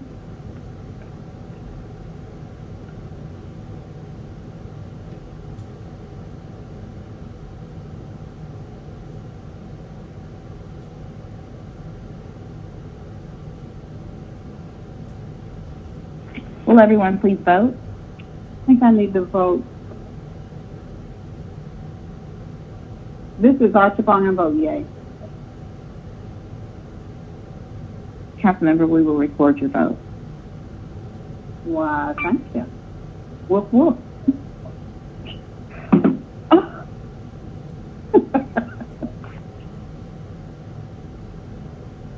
The vote is closed. All right. I see 5 yeses, 0 no's, but does that include Councilor Archibald? It should be 6. We're updating it now. Okay. So that item's favorable, 6 yeses, 0 no's. Next item is item 8, 20-1395, an ordinance by Finance Exec authorizing the CFO to consolidate all organizations within the Department of Finance Office of Revenue into the Revenue and Collections Department. So this is taking billings, revenue audits, payment processing, and customer service, and doing an internal reorg that'll be effective as of July 1, 2020 to streamline business operations and eliminate some bureaucracy. I will make a motion to approve. Second by Westmoreland. Second by Shepherd.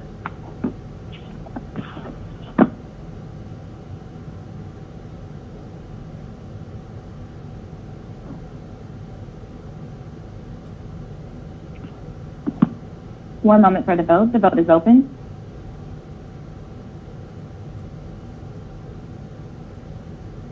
We're also,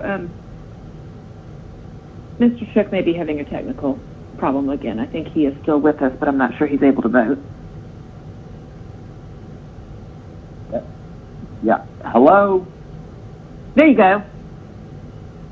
Yeah. We hear you now. So between Ring Viewer and that boardroom, I've been locked out.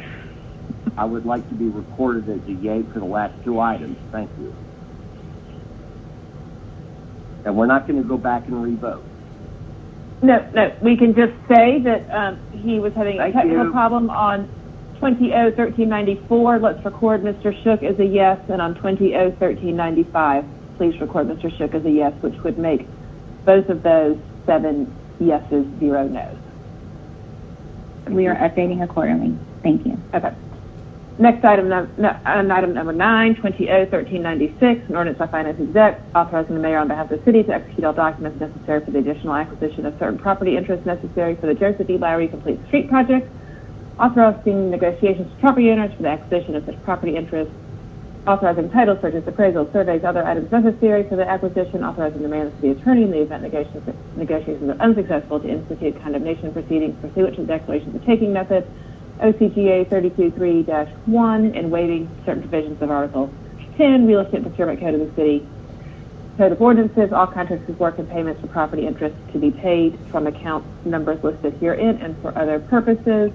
And just because this does mention the potential of condemnation, I'm just going to ask our DOT Commissioner, Josh Rowan, if he is on the line to just give a brief overview of what this is about. Yes, Madam Chair. This is Josh Rowan, Commissioner for Department of Transportation. The Renewed T-SPLOST program has a complete street project plan for Joseph E. Lowry between Boone And just past MLK Junior Drive, it actually extends to Mitchell Street. There are 6 parcels that we believe we will need easement for the construction work. These are predominantly driveway easements, so we don't expect any issues. Okay. Shook Thank moves you, Mr. approval. Rowan. Second by Shepherd. All right, let's open the vote.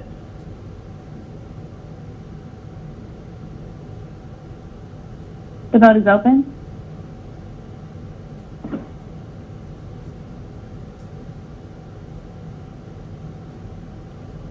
This item is favorable, 7 yeses, 0 noes.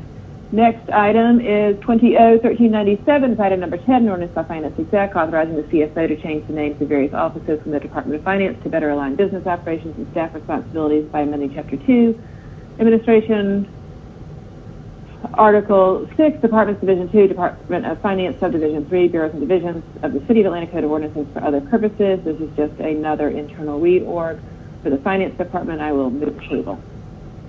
Shook second. Let's open the vote. The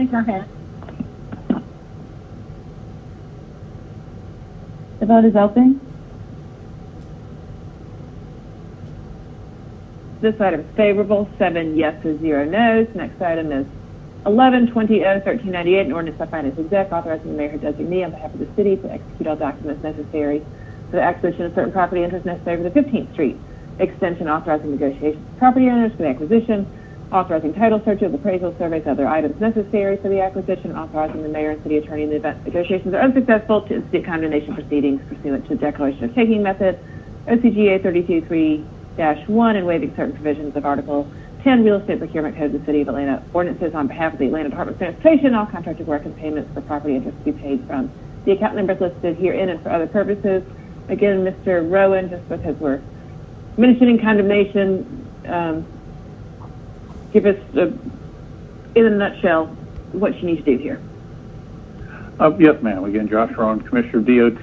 The project just extends 2 blocks of 15th Street from West Peachtree to Williams Street. Same story, different location. We foresee needing easements for driveways and for additional space to work. Okay, I'll make a motion to approve.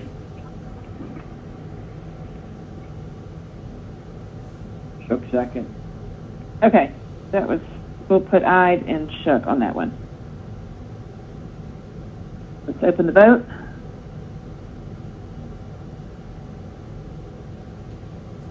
The vote is open.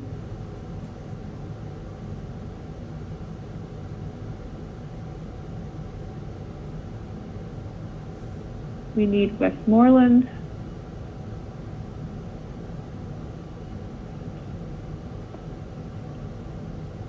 All right, that item is favorable, 7 yeses, 0 noes. Takes to item number 12, 20-1399, ordinance by Finance Exec authorizing the CFO on behalf of the Department of City Planning to pay outstanding invoices to Atlanta Downtown Improvement District for servicing the government district grounds in an amount not to exceed $110,115. All outstanding invoices shall be charged and paid from the accounts listed herein and for other purposes. I will move approval.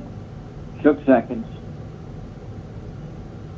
We have Ms. Talon, if anybody has a question. Otherwise, let's open the vote. The vote is open. All right, that item's favorable, 7 yeses, 0 noes. Item number 13, 20-1415, ordinance by Councilor Joyce M. Shepherd to ratify Mayor Keisha Lance Bottom's executive order offering the extension of hazard pay policy implemented pursuant to ordinance 20-1298 applicable to frontline City of Atlanta employees working in areas necessary for the elimination or reduction of immediate threats to life, public health, or safety whose work can expose them to the coronavirus, such that it shall remain in effect through September 30th, 2020, and for other purposes. Move approval, Shepherd. Shook seconds. All right, let's open the vote.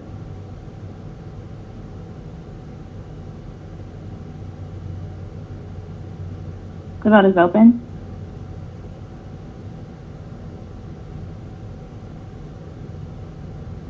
All right, that item is favorable. 7 yes. Madam Chair, before we move on to the next item, item number 12, 20-1399, the department did send a message requesting an edit detail, so if we could reconsider it to actually hold it. I apologize. Okay, I missed that. Yes, let's go back to 20-1399. Do I need to read the caption again, or can I just make a motion to reconsider? You can make a motion to reconsider. Okay, motion to reconsider. Shook, second. Second by Westmoreland. But I think I heard Shook first. Let's open the vote on reconsidering.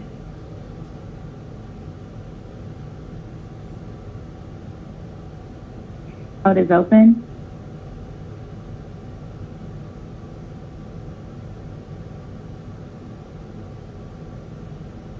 Looks like we need Councilmember Archibald. There we go. That's 7 yeses, 0 no's. The motion is now back, the paper is now back before us. I will make a motion to hold.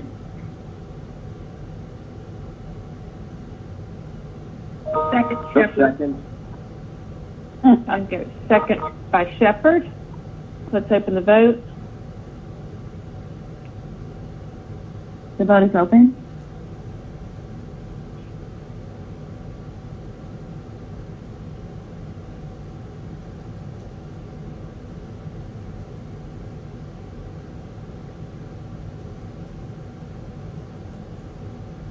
I think Mr. Shook needs to be recorded in the affirmative. He had said second, but Ms. Shepherd had said it first.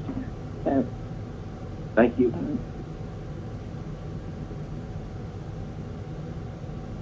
All right, that item is held. I believe that should be 7 yeses once we count Shook and 0 no's. Takes us back to item 14. We're going to do 14 and 15 together because they're both council member papers. 14 is 20-1425, an ordinance by Councilmember Andre Dickens authorizing a transfer of $7,000 from the Post 3 at-large carry forward account to the Post 3 at-large salaries, firm part-time account for other purposes. 15 is 20-1426, an ordinance by Councilmember Matt Westmoreland authorizing the transfer of $7,000 from the Post 2 at-large carry forward account to the Post 2 at-large salaries, firm part-time account, and for other purposes. I'll make a motion to approve both of those. Shook, seconds. All right, let's open the vote. The vote is open. All right, both of those were favorable with 7 yeses, 0 no's. That brings us to our resolutions. Item 16, 20R 4010. We have a substitute that I believe changes the caption. Let me get the substitute. Move to bring the substitute forward. Okay. I will second that while I'm trying to find the substitute adds the amount 447,009.01 and gives specific refund language and has the exhibit of the refund. So we need 2 more folks to vote on bringing the substitute forward.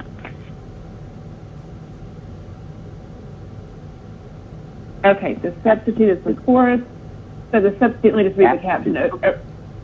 A resolution by Councilor Jennifer Knight authorizing the Chief Financial Officer to refund customers for overpayments to water and sewer accounts an amount of $447,009.01. All funds to be charged to and paid from Fund Department Organization Accounts 5051 and 0001-122-6009 and for other purposes.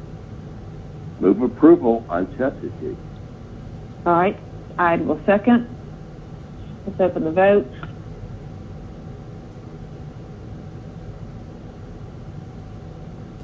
The vote is open.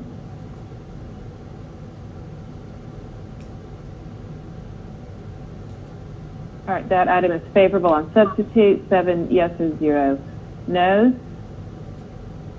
Takes us to 17, which is 20R 4052, a resolution by Finance Exec authorizing the mayor designee to exercise contract renewal option number 1 of sole source agreement FC 1190479 with Northrop Grumman System Corporation for technical support and maintenance services for the City of Atlanta's public safety system on behalf of the Department of AIM pursuant to 2-1191 of the City of Atlanta Code of Ordinances. This agreement is going to be effective July 1, 2020 to June 30th, 2021. With the funds scheduled for appropriation and subject to fiscal year 2021 budget approval on all contracted work to be charged to and paid from the funding numbers listed herein and for other purposes. Quick question for Mr. Brantley or Ms. Watkins. I'm assuming that this contract is within the proposed budget for AIM? Yes, this is Gary. Good afternoon, Chairwoman. This is in the budget, and actually this will possibly be the last year that we need them. We're moving to a new E911 CAD system, and so we'll need this agreement in place as we transition to the next system that we'll be moving to over the course of this year.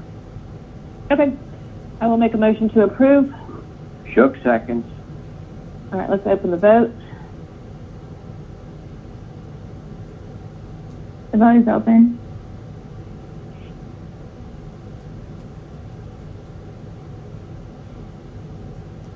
This item is favorable, 7 yeses, 0 noes. Item number 18 is 20R 4053, a resolution by FEC authorizing the mayor on behalf of the city to amend cooperative purchasing agreement number FC 10543 with Tyler Technologies pursuant to section 2-1602 of the City of Atlanta Code of Ordinances on behalf of the Department of Finance to exercise renewal term year 2 in an amount not to exceed $22,000. All contractor work to be charged to and paid from funding numbers and for other purposes. I will make a motion. This is relating to our open checkbook online portal, and I will make a motion to approve. Shook seconds. Open the vote. The vote is open.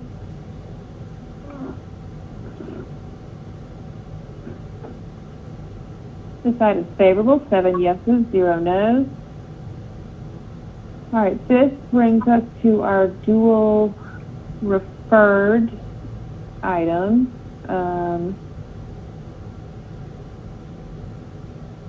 Let's see, Ms. Kempson-Wright, is 19 moving forward, or is that still in public safety? Madam Chair, that one will remain held, as well as item number 20. We only have one dual referral, item number 21. Okay. So 21 is 20-1413, an ordinance by Councilmember J.P. Massacite to amend the Eastside TAD redevelopment plan for tax allocation district number 5, Eastside TAD, so as to modify the list of authorized redevelopment costs to include payments in lieu of taxes to the City of Atlanta as compensation for the loss of tax revenues during the period of economic disruption caused by the COVID-19 pandemic and for other purposes. And for the public who is listening, this was a paper that was put forward when the budget was anticipating using funds from the Eastside TAD.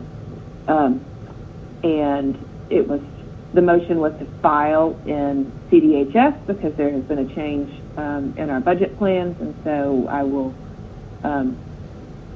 should the motion here be also to file, Ms. Kempson-Wright? Yes, that's correct. Okay. I'll make a motion to file, Master. All right. I will second it. Aye. The vote is open.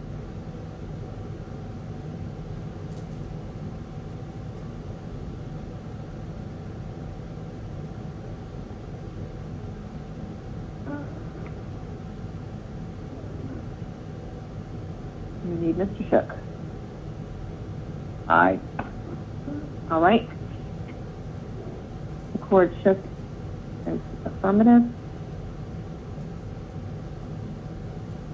So this item has been filed, 7 yeses, 0 noes. All right, this now brings us to our items that are held but are ready to move. We have, if you go on down to page 12, we are at item 29.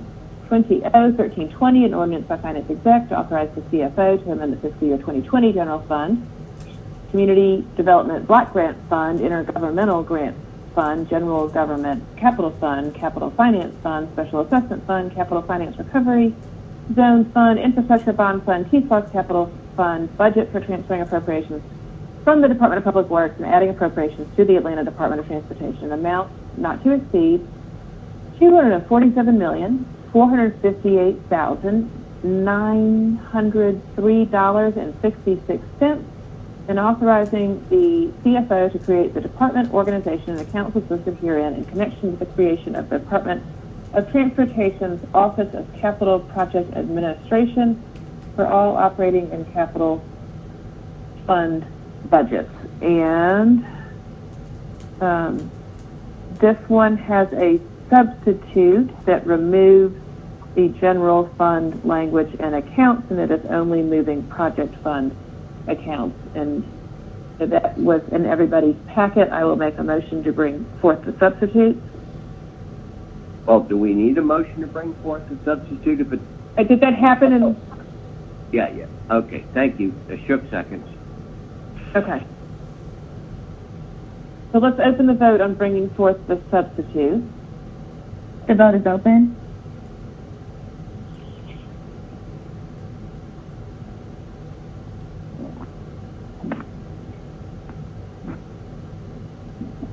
All right, the substitute's before us. That vote was 7 yeses, 0 no's.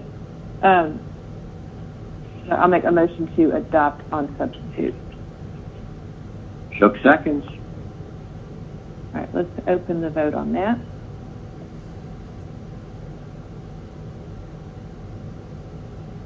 The vote is open.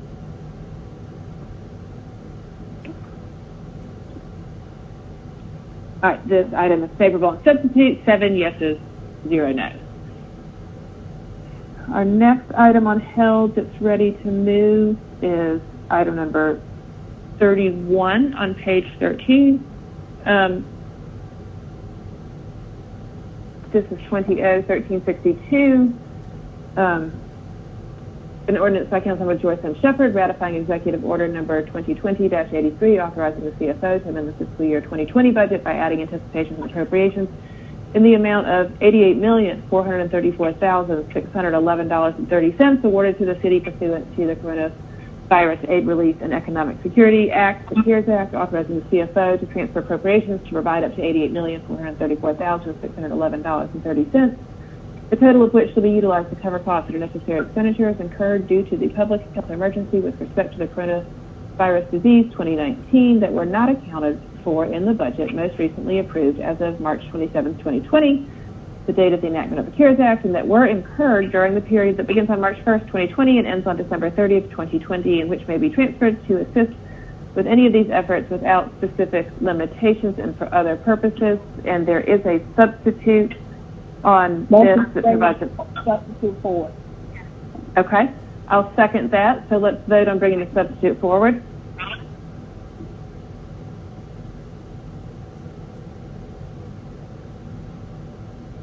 The vote is open.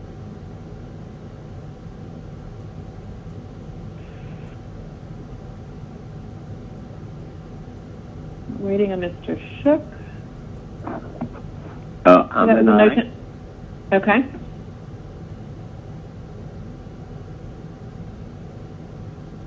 So I think with Shook, that is 7 yeses, 0 no's on bringing forth the substitute. The substitute is now before us, and I believe, Mr. Keene, I'm going to call on you, but if there's somebody else who wants to speak to it, you can tag them instead and tell us a little bit about what happened in CD and the changes to the substitute.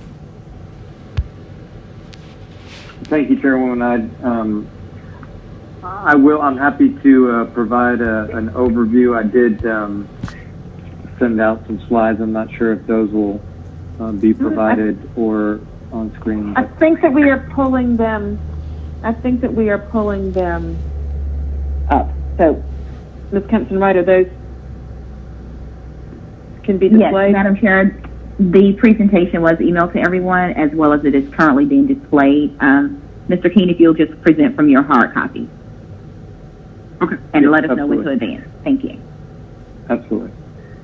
So I will just briefly provide an overview of the purpose of these funds and the process, and then talk about the framework that was used to determine the allocations, cover the overall allocations, and highlight some of the changes, and then open it up for questions. We do have quite a few team members who should be on the line and able to answer questions that may relate to some of the specific subcategories, because we did have staff leads for each of the subcategories. And I'll just start by thanking the many staff members who have been engaged in this process and really leading and driving the research and efforts to understand the funding need and understand what the deployment plans will be for these funds. And thank you to the council for engaging in the discussion and helping to finalize and make sure that we're getting these allocations right. So looking at slide number 2, the CARES Act established the coronavirus relief funds and appropriated $150 billion overall across the nation to those funds. Those were appropriated to states and to certain local governments. Atlanta was one of those local governments, and we received $88.4 million in coronavirus relief funds. There's really 3 main guidelines that relate to these funds. One is that they're necessary expenditures incurred due to the public health emergency with respect to coronavirus. The second is that they were not accounted for in the budget most recently passed by the City of Atlanta. And then the third is they were incurred during the period that begins on March 1st, 2020 and ends on December 30th, 2020, which is obviously important because there is a limited amount of time to expend the funds and do so effectively and compliantly. If we advance to the next slide, the process for determining the allocations, we stood up a relief fund committee, which was part of the COVID-19 compliance and cost recovery coordination group that has been established. The specific relief fund committee was tasked with developing a framework for eligible uses of the funds and an allocation recommendation.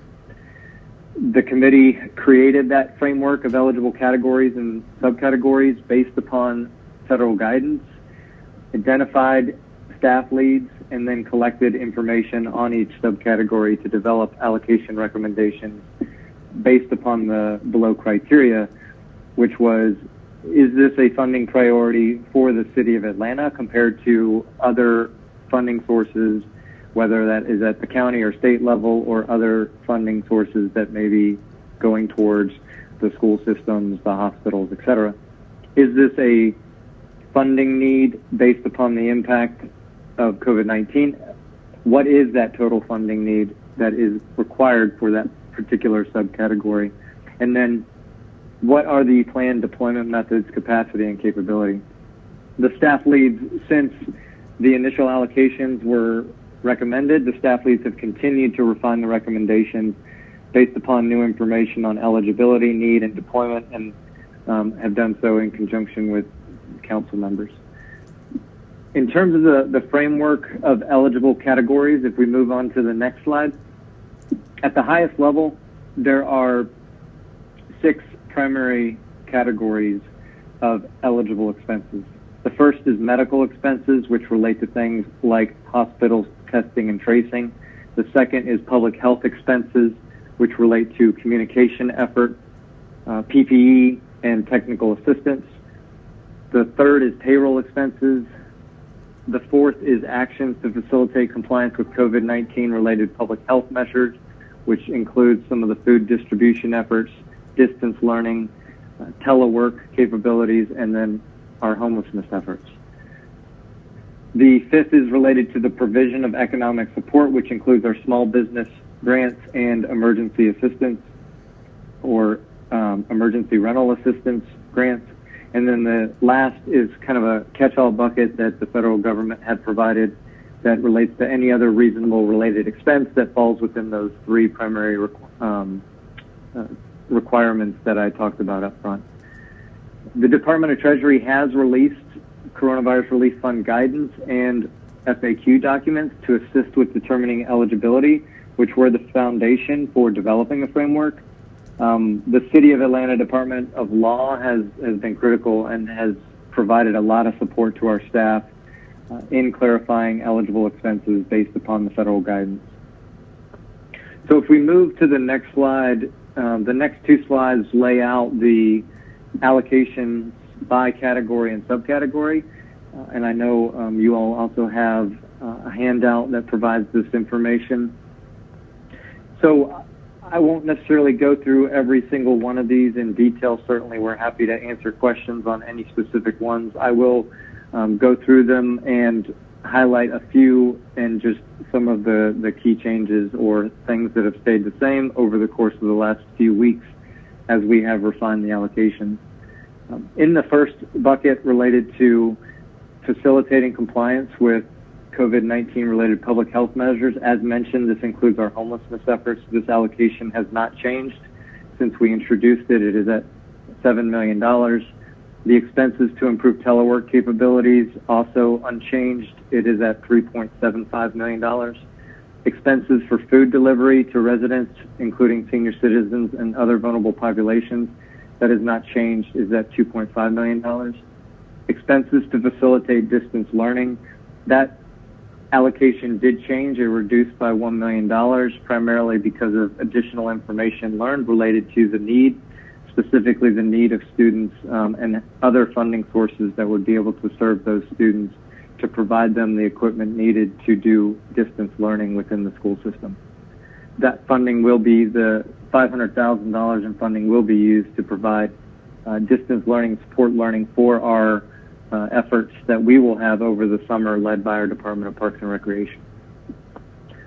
Costs related to compliance with public health measures and protocols within public facilities, that allocation did go up by $500,000 due to the identified additional need of some equipment in order to ensure that we can clean and maintain our facilities as we begin the reopening process. Within medical expenses, there were two main buckets. One was related to hospitals and clinics. Based upon additional information, that funding allocation was removed. Again, there are other funding sources that are providing funding to our hospitals and clinics directly. The allocation related to testing and tracing was reduced from $10 million to $8 million, and additional discussions with the boards of health identified the specific areas that we would be working with them and contributing to ensure that, one, we were supporting testing within the city of Atlanta and helping to scale testing and supporting tracing.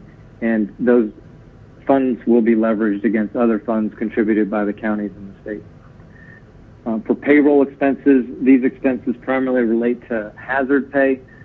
It does require that we ensure that all of the employees that can be covered by these funds meet the specific guidance provided here, and so we are working with law and HR and finance to analyze and ensure that all the employees that are receiving hazard pay that will be covered by these funds meet that criteria. But these funds will cover a significant amount of the hazard pay that the city is incurring in order to continue its services during the pandemic. In terms of provision of economic support, the two main categories, one is the Consumer Grant Program, which relates to emergency rental assistance. That's a $22 million allocation. That allocation did increase from $17 million to $22 million. In terms of the Small Business Program and grants to small businesses, that allocation is $22 million and did increase from $16 million to $22 million. On the next slide, for public health expenses, the first expense allocation category relates primarily to personal protective equipment. This is covered by FEMA reimbursement, but we also have funds allocated here because this will assist in covering not just our employees, but other PPE requirements for other public benefit organizations within the city. The next allocation and category relates to communication efforts that we will utilize to ensure that information is getting out related to the public health orders or precautions related to the pandemic. That's $1 million allocation. The next allocation is technical assistance to local authorities, and that will be done in conjunction with AFCEMA, which is the Fulton County Atlanta Fulton County Emergency Management Agency. And in that category, the final allocation relates to disinfection of public areas and other facilities, and is a $200,000 allocation and is led by our Department of Enterprise Asset Management. The final allocation relates to this kind of other bucket. There are some key areas that we added and needed to add to the allocations. This is a new allocation of $4 million. It primarily covers two items. One is the federal government did adjust its guidance to say that these funds, these coronavirus relief funds, can be used to match FEMA expenses, which require a 25% match by the city. And so there is some funding within this that is established to assist with those matches. And then it also covers city's administrative expenses, legal consulting expenses, to ensure that we are effectively administering all of our COVID-19 related funding in a compliant way. The last slide is related to coordination and oversight moving forward. Three main things wanted to highlight here. One is that our staff leads that have been identified will be responsible for ensuring the timely, compliant, and effective deployment of the funds with the support of the Department of Law, the Department of Procurement, and the Department of Finance. So that is really the first line of oversight. The second is our COVID-19 Compliance and Cost Recovery Coordination Group will monitor the deployment of the funds for timeliness and compliance. And so that group will continue that effort as we are deploying these funds, and meets weekly and has a governance group that meets weekly in order to track both the timeliness as well as the compliance, and has support with that effort from some experts, both legal and compliance experts. And then the final piece is related to City Council, and obviously the intention is to provide updates on the deployment of funds to the City Council, as well as there is a provision within the legislation that any reallocation of funds over $1.5 million will require approval by the City Council. And so with that, Chairman, I would just open it up if you want committee members or they have any questions for us, and we have staff on the phone as well who can answer additional specific questions related to any subcategory. Sure. Committee members, if you will hit your speaker button if your technology is working, and let me know if you have questions for Mr. Keene or anybody in the administration. That would be great. I also do believe that there is an amendment that is coming before us. So I don't see any speaker buttons. Well, Shook moves approval to bring the amendment forward. Okay. All right. Let me see. And Mr. Westmoreland has hit his speaker button. Mr. Westmoreland, do you want to bring the amendment forward and then speak, or do you want to speak now?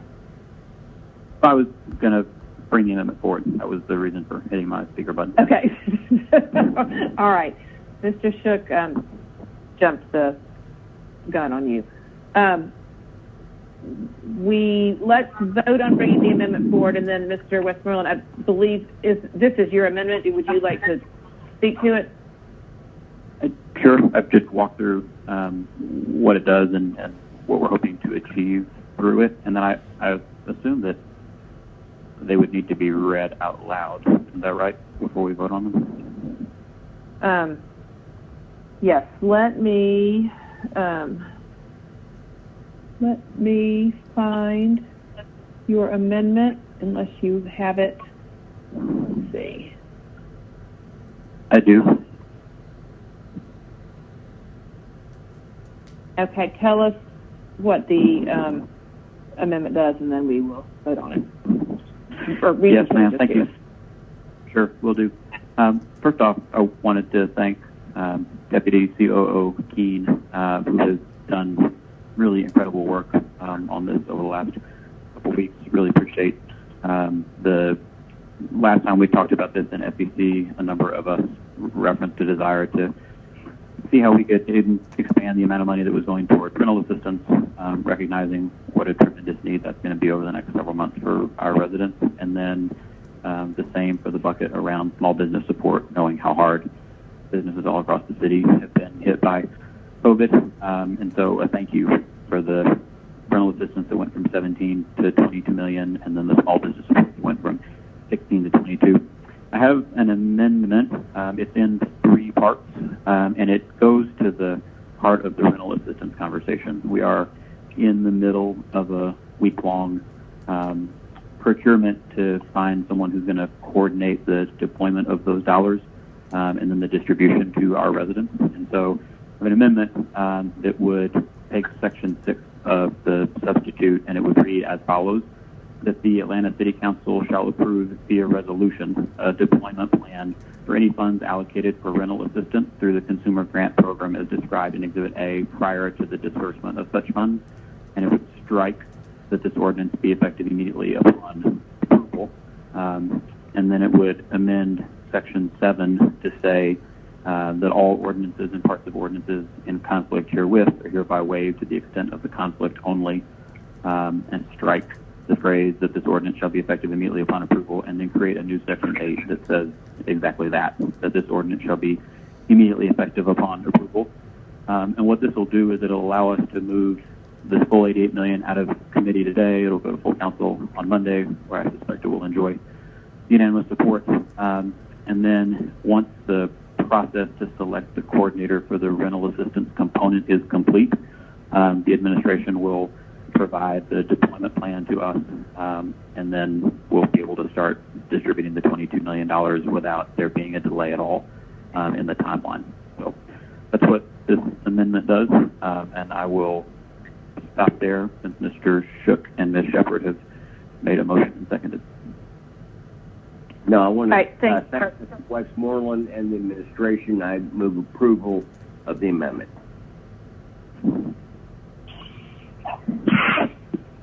Thank you, Mr. Westmoreland. Let's open the vote on the amendment.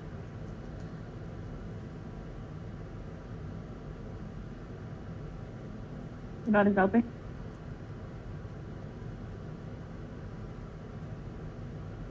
All right, the amendment passed.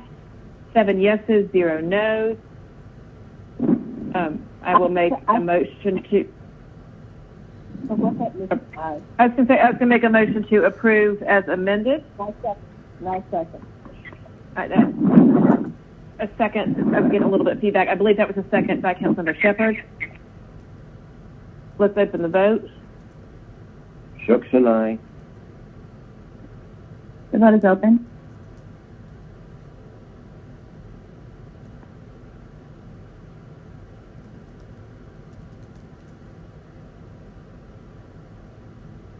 All right, this item was favorable as substituted and then amended with 7 yeses, 0 noes, and I will echo Mr. Westmoreland and say thank you to Deputy COO Keene and the rest of the administration. I know that this was a tremendous amount of work, just figuring out how to best deploy the CARES Act money we were given, and it sounds like we've ended up in a really great place. So thank you for your work on this. Thank you, Mr. Westmoreland. I appreciate you. Thank you, Ms. Shepard. All right, so this takes us to Section L of our agenda, which is budget held related items. We are going to take item 32, which is 20-0-1260, an ordinance by Councilmember Jennifer and I, as substituted by Finance Executive Committee, adopting the fiscal year 2021 proposed budget to include all funds and for other purposes. And we have some, we have a substitute that corrects the aviation funds amount in the proposed fiscal year 21 budget paper. And then I believe we also well, let's take that first. So, move the amendment. Do them one at a time. Yep. Ms. Kempson-Wright, is this a substitute or an amendment? The one that corrects the aviation amount. It was a substitute, and the additional budget amendments, we can just do those as an amendment. Okay, so we're going to do the substitute first that deals with the aviation amount. Mr. Shook made a motion to bring forward the substitute. I'll second that. Let's open the vote on the substitute.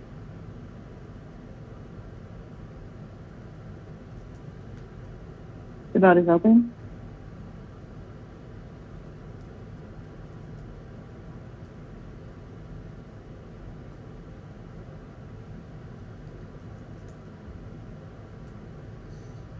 All right, that was favorable, 7 yeses, 0 noes. The substitute's before us. Now, there are some additional amendments that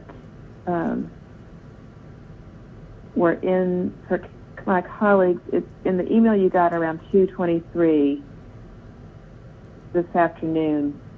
There are additional amendments that I'm going to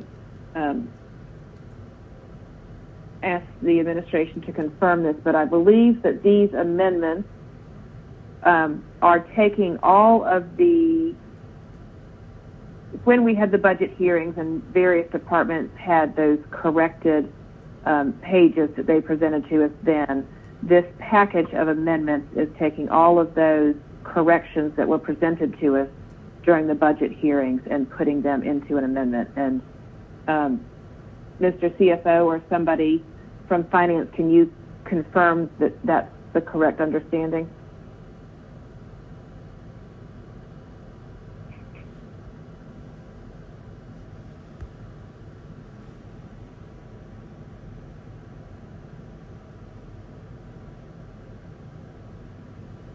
I don't know if Mr. Counsel's on the phone. There may have been can you hear me, conflicting Madam? call. Okay, we can hear you now. Yes. Okay, I'm sorry. I just got the thing that says it's unmuted me. You're absolutely correct. Yeah, these are the amendments that was actually part of the budget presentation. Okay, so that, for my colleagues, that's in the PDF that says 20-1260 budget amendments, and the first 3 pages are correcting each of the line items. It has a description, and then the following pages 3 through pages 3 through 39 are those one-pagers that are showing the changes made in each department, and this is all information that was already presented to us during the departmental budget hearings. So I will make a motion to amend on this package that's before us. Shook seconds. All right, let's open the vote on the amendment. The vote is open.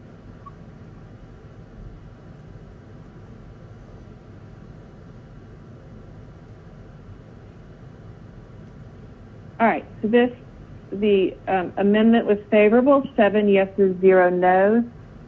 Ms. Kempson-Wright, would those the 2 items that we have today, the substitute and the package of budget amendments, or is there an additional amendment? That is all for the actual proposed 2021 budget for 20-1260. We do have a substitute for item number 33. Okay. 20-1318. So just to sort of bring people up to date on where we are on the budget, I've been in discussions with the administration, and there still are a few moving pieces. And so what our plan is to do, and this will be to many people's chagrin, I'm afraid, is to not pass the budget this coming Monday on the 15th. And we have, I believe now we have gotten it confirmed with the mayor's office that the Budget Commission will meet on Friday, June 19th at 10 a.m., and then we'll have a specially called meeting to adopt the budget at 11 a.m. Is that, Ms. Kempson Wright, are we good on those dates and times? Yes, ma'am. As far as I know, we are. Okay. So with that... Shook with a question. Yes, Mr. Shook. Are there to be any other meetings, work sessions, public hearings between now and then? That is in discussion. I think it is likely that we may have one additional public hearing that is not yet scheduled. We are working on that. Thank you. Councilmember Shepherd. So what would that public hearing be about? It would be another opportunity to hear from the public on budget items with a focus on public safety related budget items. There has been a lot of interest and desire to be heard on that. So so we're talking about all the public comments we heard earlier. Is that correct? I'm imagining that there will be people who have similar things to say, and there may be people who have additional other lines of comment related to public safety as well. So are we planning on defunding the budget? What's the purpose? Are we planning on defunding the budget? Taking anything from the police department? There is nothing that has been introduced right now on that. I've had several council members who, and I have not heard that from anybody, but what I have heard is that people want a little bit more time to process the budget and likely want to have another opportunity to hear from the public. Okay. I've talked to some of our public safety committee members, and most of them are not saying that we need to have a public hearing about that. I know the folks I listened today to the people who called in. The majority of them are not in my district. A small percentage of them, I believe. But so we're looking at the public hearing. So I want to make sure if we have this, that we actually do a holistic look at this from across the city, and not just a certain cadre of folks who are calling in. There's actually people from across the city, citywide, who are actually having input to that, and that it's just not a certain group of people. And if we do that, it's going to be a long hearing. But I'm just interested in seeing the reason for the hearing. And I haven't, I know, I hear what you're saying in terms of the budget, so this is a listening session, but no changes are recommended to the budget at this point? I have not had anybody bring me a amendment to that, so I can't say with certainty, but the intent of it, one, there's some other moving pieces of the budget that I didn't feel ready to vote on Monday regardless. Two, so that is it is not the sole reason why we are going to pass the budget at a specially called meeting. There are some other moving pieces of that I don't think I don't feel comfortable voting Monday yet. In addition to that, it will allow us to have some time to have this other budget hearing, and council members who are able and want to participate can participate. As the finance chair, I will certainly be there, and we are working on a date and a time and how we will receive public comment and how we will publicize this, because we do want to hear from across the city of people's views on this. So, but the purpose of the public this hearing is specifically around what again? Make me understand. Is it something in addition to the police department? Is it something else other than the police department? There may be.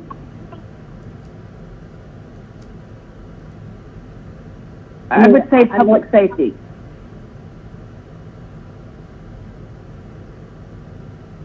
So it's specifically around public safety, and we have concerns around public safety in the budget. This is just another hearing for. Correct. Okay. We will not take any. Okay, you're welcome. We will not. Will be a public hearing. In my mind, a listening session.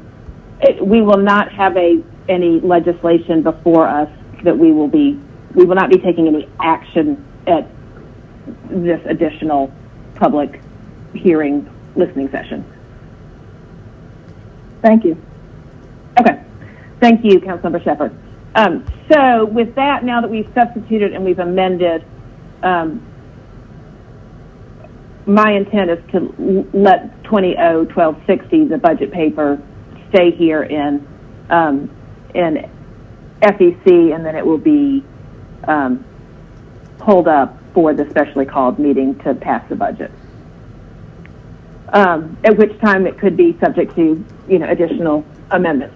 That then brings us to the next item is 33, which is 20-1318, an ordinance by Finance Executive Committee to amend Section 146-26 B, C, D, E, and F of the Code of Ordinances of the City of Atlanta, so as to change the ad valorem tax rate of real and personal property for the general levy, debt levy, city parks levy, school operating levy, school debt levy, and the special tax district levy to provide the tax rates established herein shall remain fixed each year until amended or repealed, and for other purposes. There is a substitute that we have on this one that adds the millage rate that currently will remain the same as last year. So I am going to make a motion to bring forth the substitute. Shook seconds. All right, let's open the vote on the substitute. The vote is open.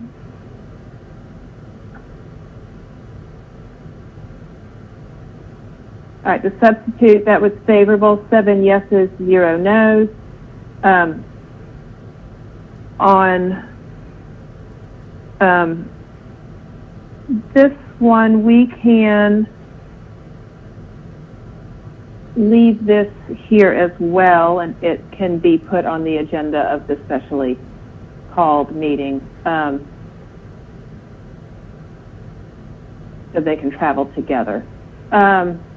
Takes us to item 34, which is 20-1352, an ordinance by Finance Executive Committee to amend Chapter 114, Personnel, Article 4, Classification Plan of the Code of Ordinances, City of Atlanta, Georgia, so as to provide for certain position abolishments, creations, reclassifications, class creations, above entry authorizations, employee position transfers, position funding allocation changes, and other personnel actions in line with the fiscal year 2021 budget and for other purposes. This is the personnel paper, and we do have Mr. Norman. I believe we may have Mr. Williams. So I'm just going to ask them to give us an update on where we are with the personnel paper.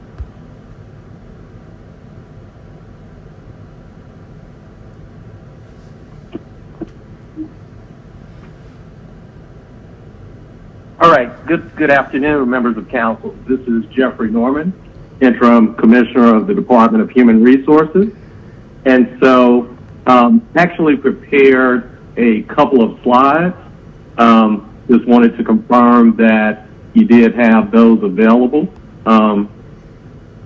before we get started. Let me just see if we can get those pulled up. Okay. Madam Chair, we do have it pulled up for the viewing public, and they were emailed to you as we received them after the meeting with the updated package at 2:23. Okay. Yep. So for my colleagues, if you are not watching online, it's in that email at 2:23, and it looks like it's like the fourth attachment down. It's the PowerPoint. All right, Mr. Norman, go back to you. Okay. Thank you, Chairwoman. What's the name of the PowerPoint, please?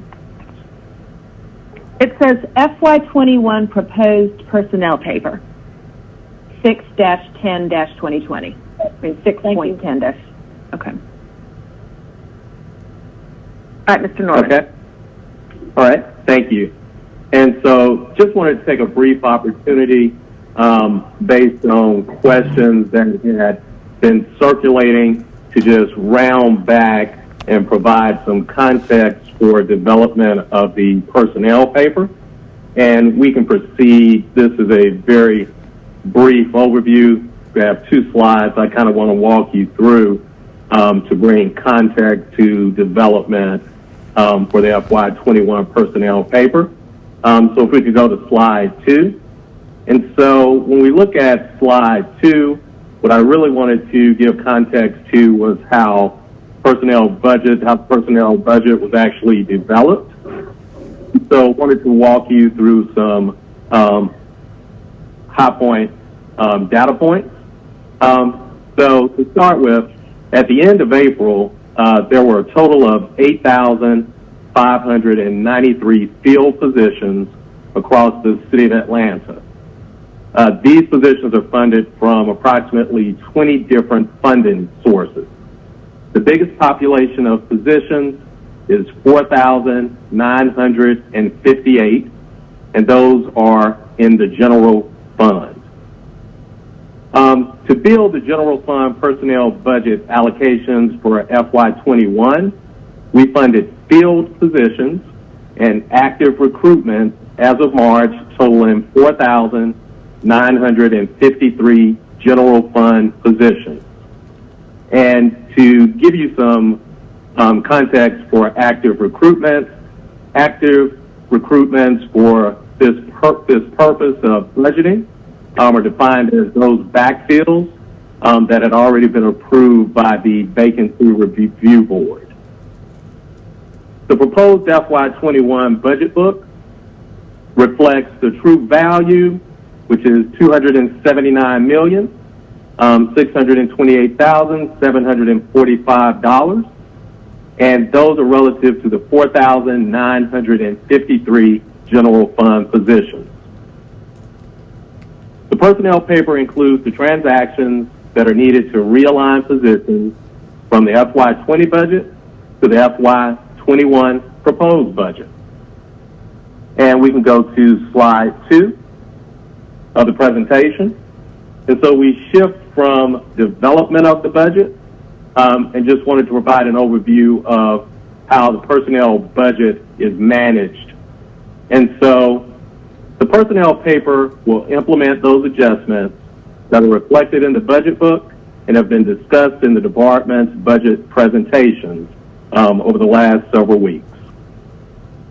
The major categories of adjustment that are included within the FY21 personnel paper will relate back to transactions such as position transfers, funding allocations, position reclassifications, position creations, and position abolishments.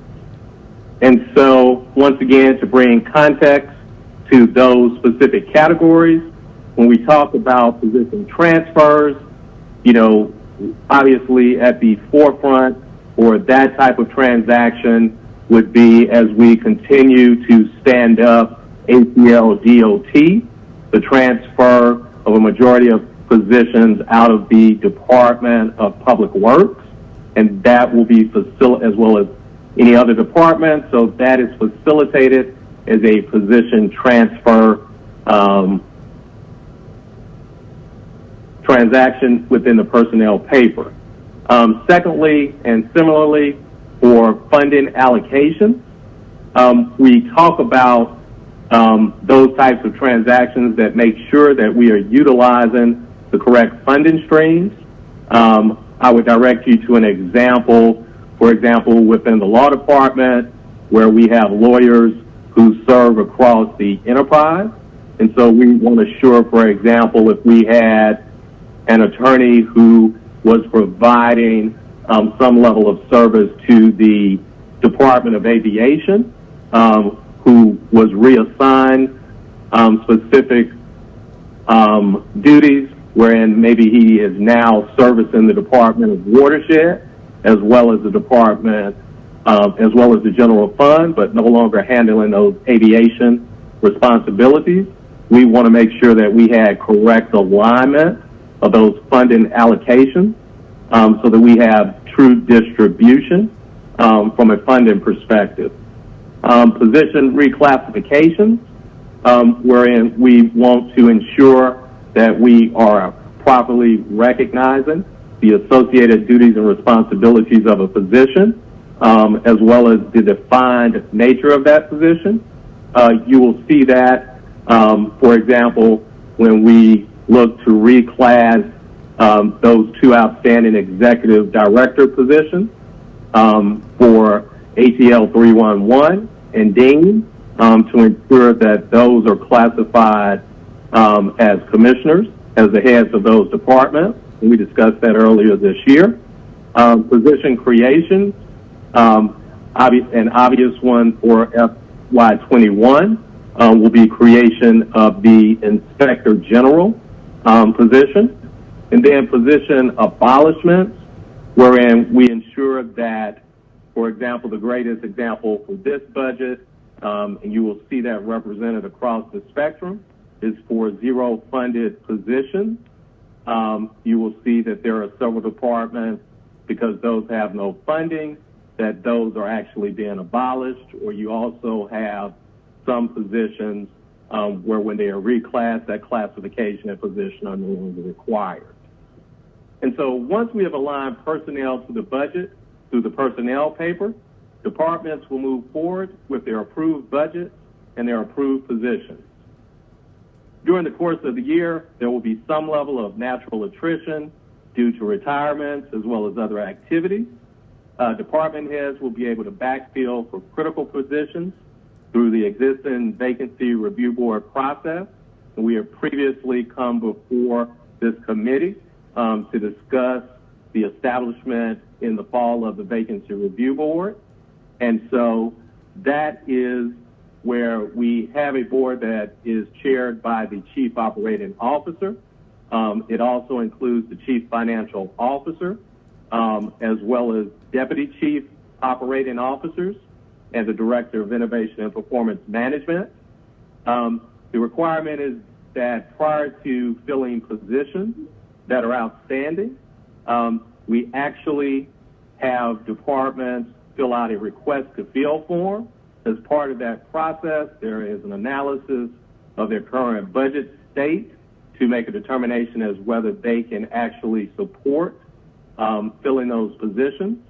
Once those positions are then approved through the vacancy review board, then we actually provide those approvals to the department, and then we are able to move forward with our normal posting and going forward to recruit and ultimately onboard individuals. And so that has been a very successful process for making sure that we are able to manage not only the onboarding process, but making sure that it aligns with those budgetary funding restrictions that are set for each relative department based on the adopted budget for that fiscal year. And this overall process enables department heads to maintain staffing in key areas while keeping the overall city within the financial bounds of the budget.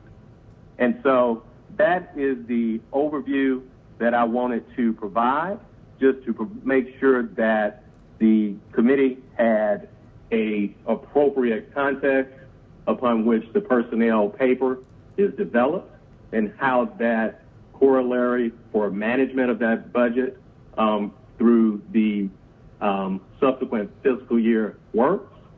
And we have provided you with the first draft of the personnel budget, and we continue to work to make sure that we have proper alignment as discussions continue to progress so that we can make sure that we have full inclusion of all of those transactions and adjustments that I referenced earlier as part of this presentation. And with that being said, I'm available for any questions, Chairman Ide. All right, thank you, Mr. Norman. So I just want to make sure we're all on the same page here, because there was a substitute of the personnel paper emailed to the committee last night, but it is not yours and the administration's desire for us to do that substitute today. So what you will have represented that you have today, that is what we discussed as part of the budget hearing on Friday. We do anticipate that as we continue to refine those transactions, and clearly as we look to align with discussions that we're having about the Department of Corrections, we want to ensure that we are able to give you clear line of sight as to what adjustments are being made, and we don't want to do it in a piecemeal fashion. And so we will provide that to you in a clear format so you can track those changes and you can see those new transactions, which would be the final substitute absent any other adjustments that we would subsequently tender for a council review. Okay, I'm going to mull that over. I'm going to call on Councilor Matt Sakite. He has his hand up, and then I'm going to come back to you on that. Okay, thank you. Thank you, Chairwoman Ide. Mr. Norman, I had a question. Just wanted to be sure I am understanding this. So essentially what you're saying is that we're going to be able to backfill positions this year. This is what's laid out in the budget, but there will be no new increase in headcount. Is that correct? Yes. So to be clear, and I'll speak to the easiest example. So as you're aware, that there were actually no vacancies funded within the general fund. And so with that being said, to the extent that, with attrition, there is the ability to backfill any of those initially funded positions, then departments would be able to go through the vacancy review board process for determination as to whether or not onboarding individuals with those budgeted dollars would be advisable at that time. But there are no funded vacancies within the general fund. Gotcha. So your first page listed some numbers of employees at the end of April. Where are we relative to those numbers as of June 1st? And so as you would imagine, that is that number continues to fluctuate through attrition. But we can definitely, pull those numbers together for you. Are you looking to have those field numbers for general fund as well as the enterprise funds, or you would just want to make sure we get you exactly what you're looking for? Sure. Just the general fund and the overall number. Okay. And so you're concerned with getting that number relative to general fund and then testing that number against that citywide number as well. Yeah, and I'm just curious if there's been any material change in that number. Okay. We will pull that information and make it available. Thank you. And then you're going to come back to us. Is that what I'm hearing with regard to movement of employees across departments, transfers? Yes. So to the extent that there are additional adjustments to the personnel paper that are not currently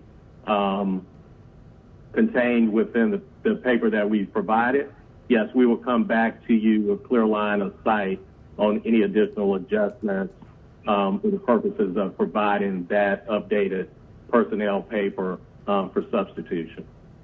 You specifically mentioned corrections. Are you planning on transferring corrections folks to other public safety entities, being fire and police? I'll defer to the Chief Operating Officer to provide feedback on that. And thank you, Mr. Norman, and thank you as well, Councilman Councilmember Mazzucati. I appreciate that question. Joshua Williams, Chief Operating Officer here with the city. Yes, it is the administration's expectation that we will be bringing forth a budget amendment, as the mayor has communicated, to transition the personnel costs and the personnel for the corrections budget into, currently as a structure, we have it going into the mayor's office of constituent services. As part of this shift, of course, this focus will be in response to the mayor's continued efforts around the reimagining of the ACDC facility, essentially to support the community-based service work that she's spoken of earlier in the presentations that we had with the executive office briefing. We will make sure that as we think through this process that we'll follow up with this committee, as Jeffrey mentioned, with the personnel actions that are associated with that. I do want to take a moment to kind of frame a very clear pathway forward as it relates to the expectations in that as well. This week, the mayor is anticipating a recommendation to come from the Reimagining ACDC Task Force.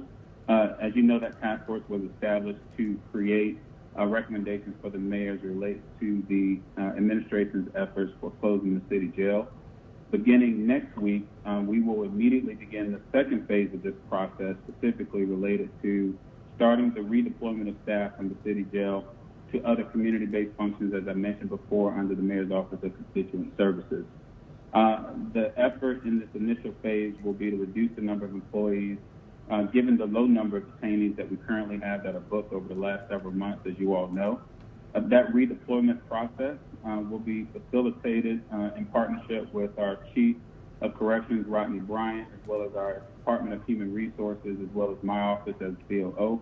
Many of the functions that we expect to redeploy these personnel to would include things such as neighborhood blight reduction, cleanup efforts specifically related to many of our neighborhoods and city streets, transportation support for seniors as well as other vulnerable populations, park patrols and other security patrol, and support for many of our pools or other city facilities and other community and constituent-based support functions. We do expect that there will be a need for a minimal number of employees to remain to allow for the corrections facility to continue to operate until we have finalized the closure of the jail. As you all know, there's a constitutionally required amount of supervision that must be in place in order to be able to manage the lower number of populations of detainees that are currently residing at that facility over a period of time. And then as we work through that process, the mayor will be reviewing the recommendations from the ACDC task force. That recommendation will help inform the next actions as it relates to a timetable by which we will formally be able to announce a specific date for the jail closure. We do not have that at this time, but I do want to just be clear that as we work through the redeployment of the staff, this is part of that holistic process to ensure that we're able to begin moving those personnel dollars as well as the personnel into the Office of Constituent Services under the mayor's office through this FY21 budget. We will have to leave a small amount of money specifically to support the utilities and contracts and other supplies that are necessary to facilitate the ongoing closure of the facility. But once we have finalized the closure, we will then be prepared to reallocate any residual dollars that are left within the corrections budget to support other community-based initiatives. So, Mr. Williams, thank you for that. If we close the jail, where would folks go who break the law and need to go to jail? And so we're working through that process. That is actually incorporated in the recommendations that are presented by the ACDC task force. There are a number of legislative actions, of course, as you know, that will need to be discussed, and we'll be incorporating that through this process that I just described. So we'll be coming back to talk through whatever is necessary, whether it be legislation that may need to be modified or repealed, or other efforts that will be required in order to work through that as we continue this work, specifically related to the closure of the facility. I'm sure there'll be a lot of good discussion about that. So thank you for your comments. Appreciate it. Yes, sir. Absolutely. Thank you.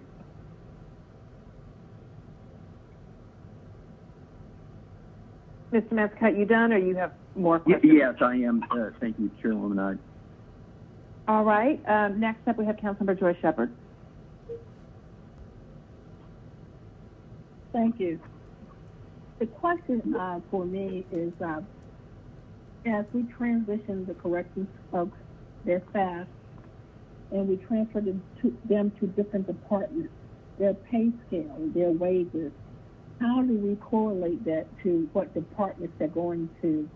Is that going to be a change, or we just automatically transfer them based on what their pay level is now, and how does that work? Madam, I'm sorry, can you hear me okay? Yes, go ahead. Yes, ma'am. We will actually have that baked into the partnership and the discussion of the process. As I mentioned, our HR department will be engaged in that, and that will be part of the transfer process that I just articulated.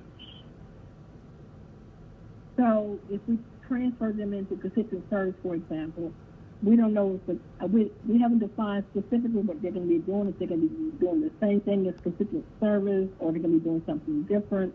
And if they are, would that be equivalent to the same pay scale that's the folks in constituent service, or would that be something different? Have we even began to look at any of those transfers and what all of that's going to look at? Have we even got that far yet? No, ma'am. We haven't gotten that far in the process. One of the key elements of this exercise, of course, as you would imagine, will be a requirement for us to spend the time that's needed to assess all of the employees.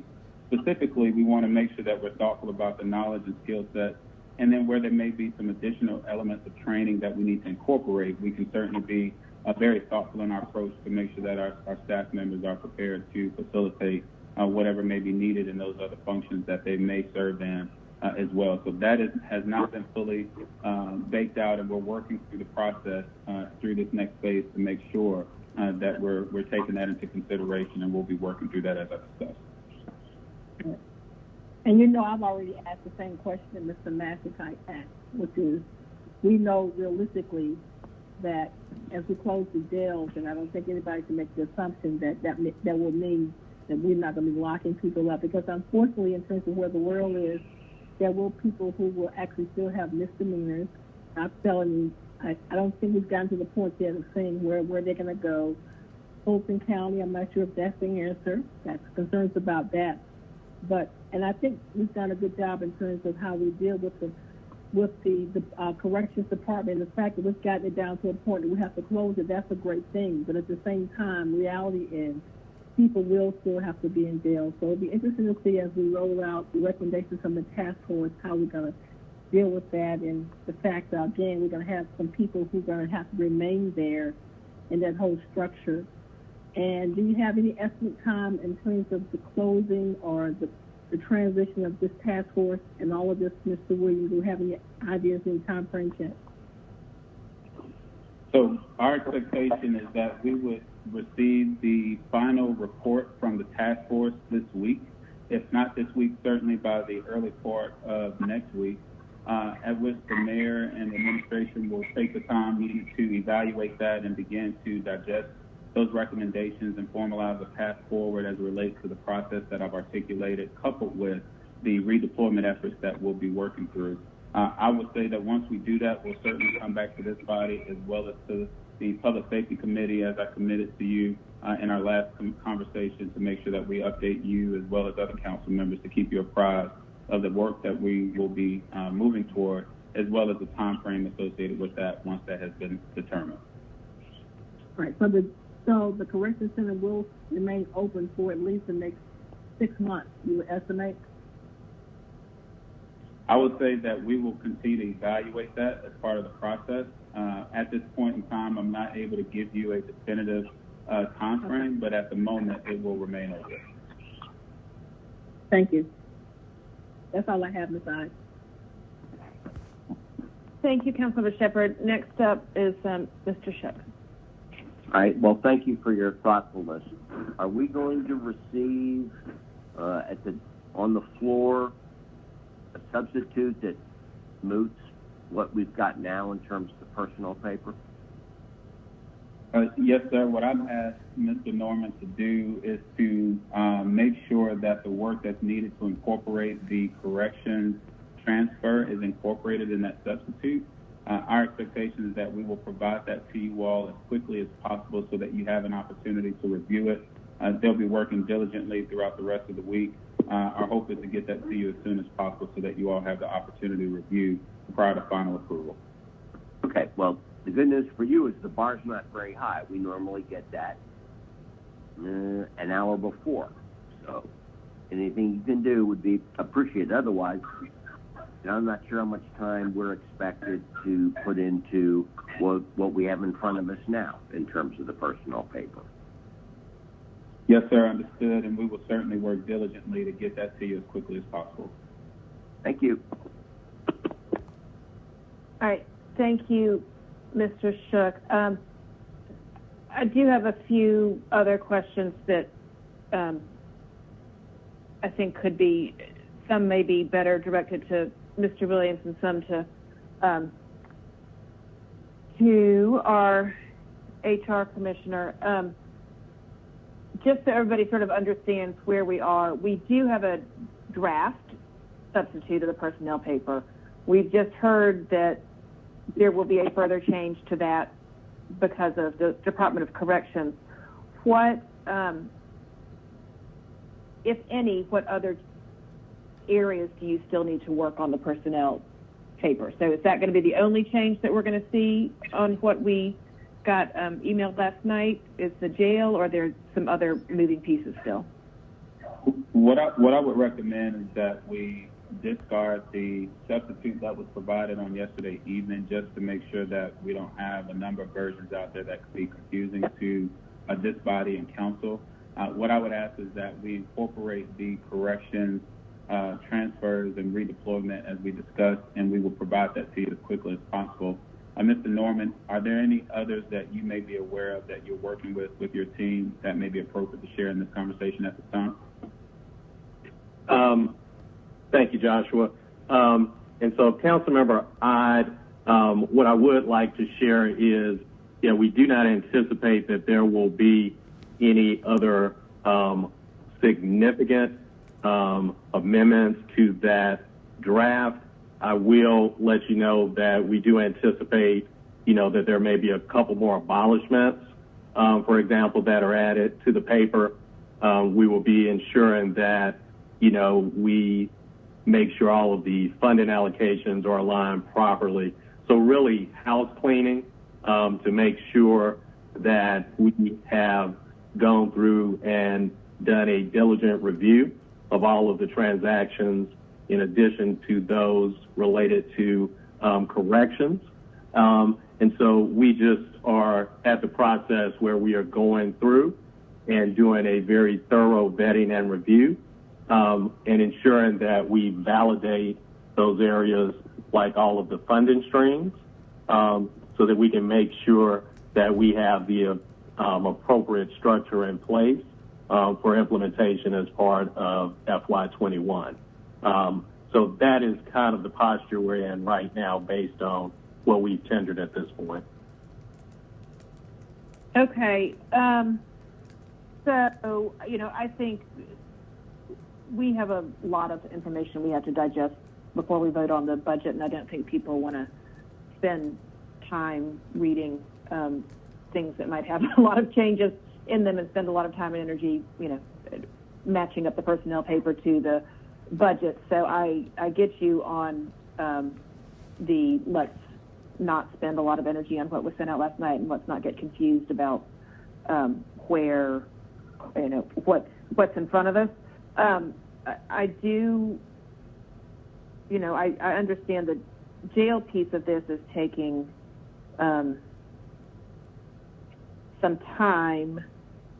I mean, do you all have a guess of when next week or when this week that we may be getting another version of the personnel paper? Because I don't want to get it an hour before we vote on the budget. Yes, ma'am. My expectation, and I'm going to be working with our HR department, is to have that to you all by Monday.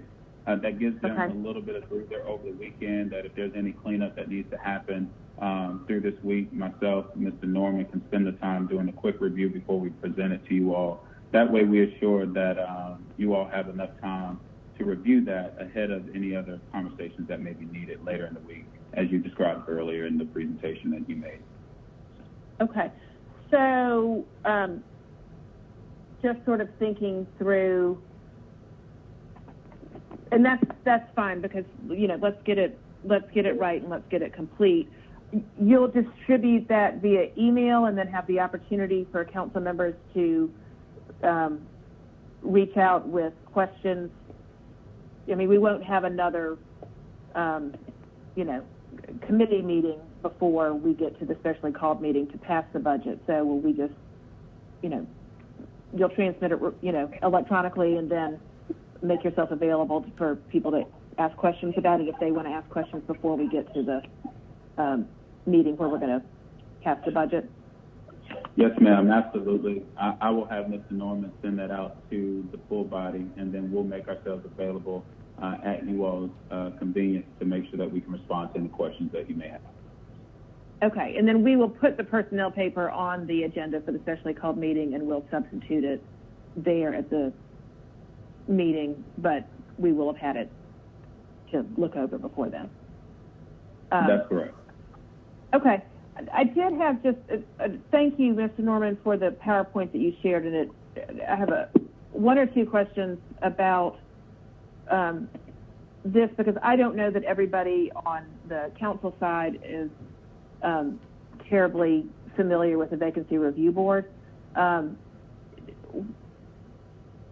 When did that get going and active, or re-going and active again? So the Vacancy Review Board was established in the fall of 2019, and so that board is still active, and it meets on a weekly basis in coordination with those members, and we have still continued to have that process in place for mission critical hires in a remote fashion on that same standard cadence. Okay. How does the Vacancy Review Board play into, I mean, it makes complete sense to me for the departments that report up into, you know, underneath Mr. Williams and all of that. What is the interplay with that with some of, you know, what I'll call, you know, the more independent areas does the court and the PD and the solicitor have to run their vacancies through that? Does ethics, audit, citizen review board? How does it work for those areas? And so for those independent groups, obviously, you know, those approvals that come through the Vacancy Review Board and are ultimately approved by the Vacancy Review Board, those operating departments, there's clear alignment there. For those independent groups, those actually requests to fill, which are RTFs, that's how we refer to them, those are actually submitted through the Department of Human Resources for review by the Vacancy Review Board. So we take a look at those, but those are not approved or declined by the actual Vacancy Review Board. Those are processed through HR, but we do go through the same process of having those discussions relative to operational funding with those independent groups as well. So in your presentation where you say we funded filled positions and active recruitments, and you defined active recruitments as backfills already approved by the Vacancy Review Board, what did you do in the situation of those independent groups that maybe wouldn't have had a backfill that had been approved by the Vacancy Review Board? And so just to make sure that I'm clear on that, so those departments would have had identified personnel budgets, and so through the HR function, they would have still provided the respective RTF to enable backfilling those positions. we would have made sure that we worked with finance as part of that vacancy review board process to validate that funding prior to then moving forward with assisting them with recruitment and onboarding of those positions. But they do not have. So there would have been they don't have approval, but it's a little bit of a different process of approval. But it's generally the same. If they had gone through the process that they go through, which is a little bit different from the operational departments that fall directly under the COO, then that's how you would have decided whether there was a active recruitment or not. That is, well, to the extent, and I just want to make clear that, my comments were for vacancy review board purposes. Obviously, the administration is only approving those hires that are under that structural alignment. RTFs are still required to be submitted on behalf of all city employees, even those that reside in independent groups. And so we would still have that information available so that we could provide that when I talked about the active recruitment. We still would have had a clear line of sight for backfills for those independent agencies as well, because they still would have submitted those RTFs, and those would have been provided as part of that allocation structure for FY21. Okay, I think I follow you on that. So, and just to wrap up here on a, so we're all on the same page of what happens going forward into fiscal year, once we get past July, once we pass the budget, we get past July 1. And there are no, you got what you got as far as funding for positions. If there are, if there's going to be a transfer and it may be somebody moving from, I would have said the Department of Corrections, but let's put that aside. But if somebody's going to move from,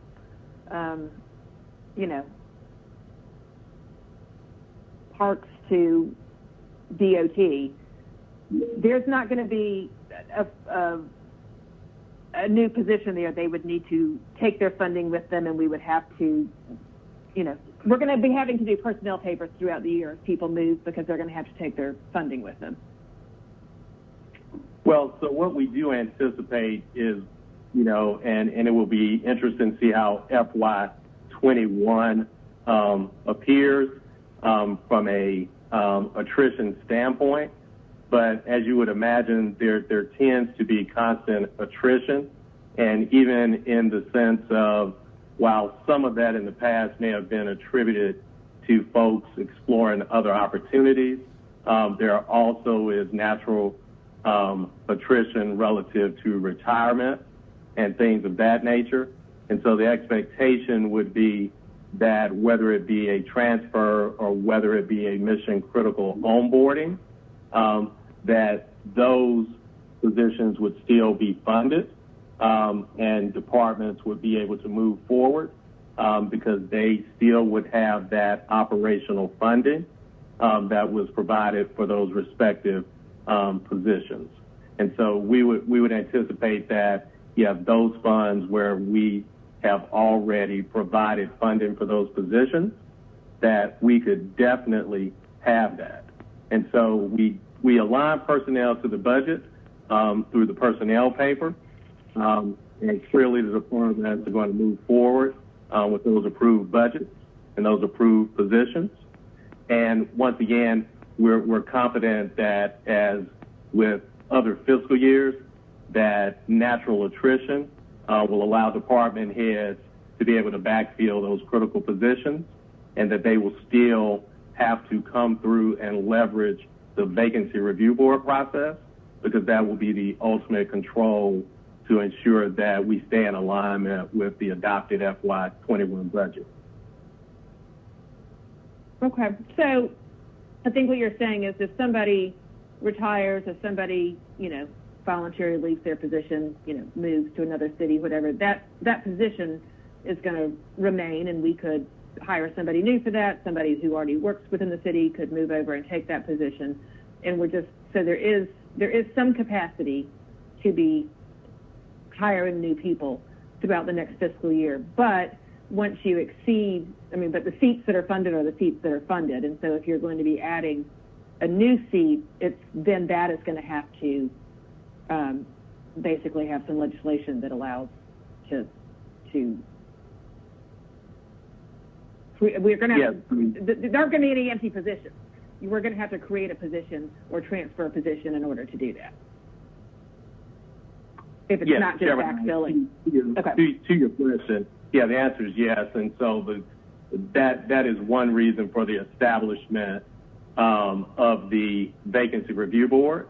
And so I think where we need to have clear line of sight is to understand that to ensure that departments are operating within their defined adopted budgets, the Vacancy Review Board ensures that those personnel costs can be absorbed prior to approving the ability to fill any vacant position.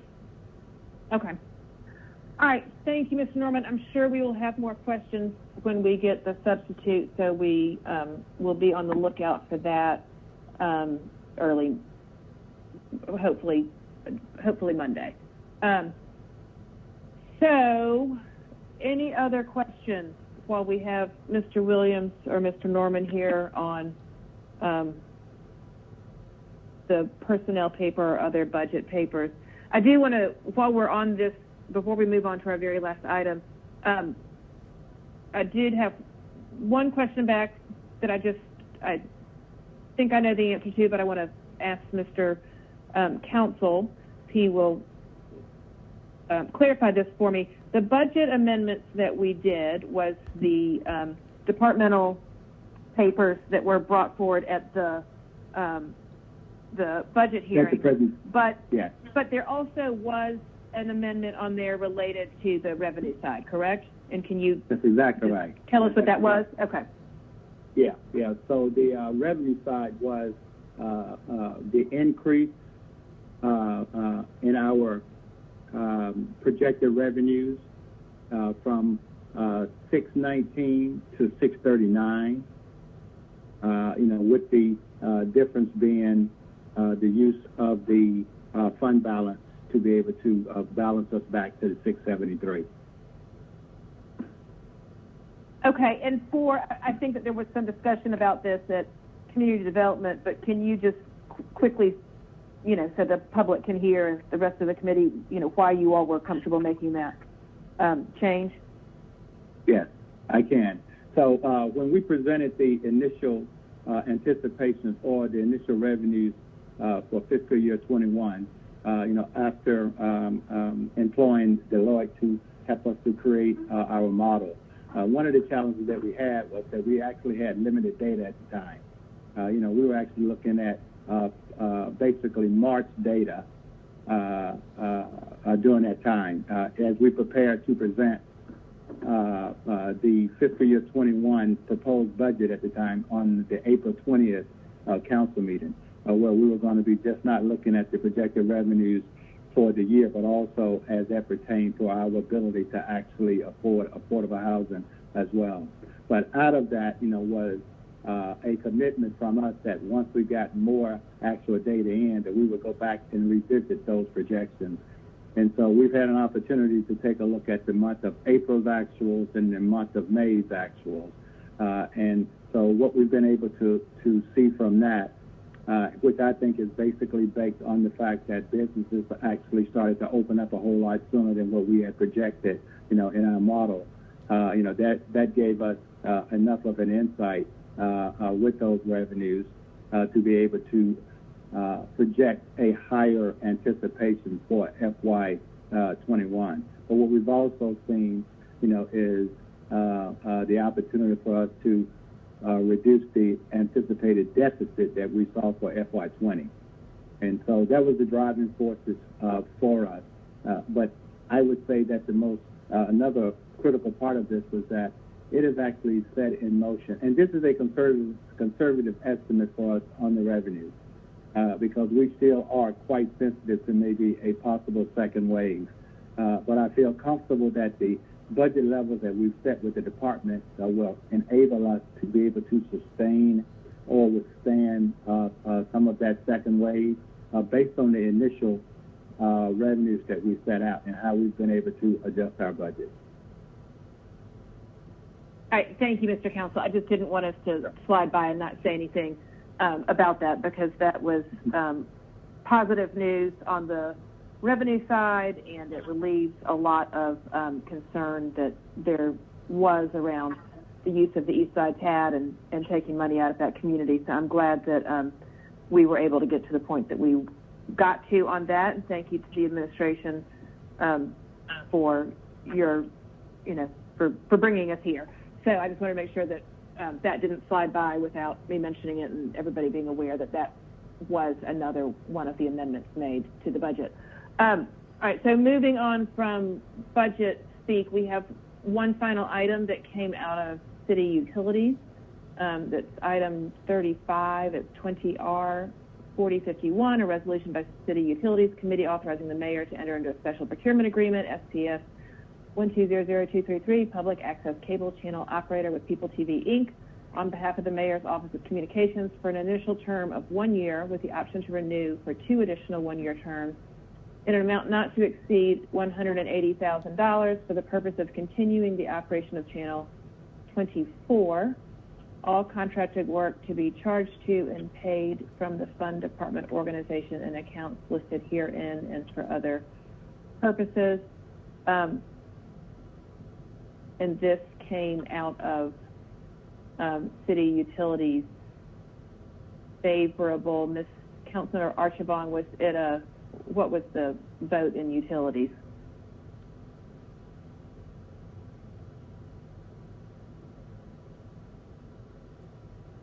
Maybe we don't have Councilmember Archibong.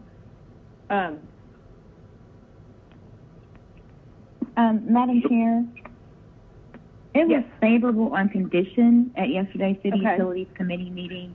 It was referred to FEC due to it being a special procurement, and under the standing committee code, it falls up under Finances Act. The condition was to determine if People TV has a viable populated board with enough members to make a quorum. The analyst has left a voicemail for People TV yesterday and is also working with the clerk's office to confirm membership. Yep, Shook moves approval. So we haven't answered the question in terms of the condition yet, so we should make sure we don't do that until we get the conditions met. Well, no, well, thank you. I meant approval with that condition. I second. Okay, that was a motion by Shook, a second by Shepard. Let's open the vote.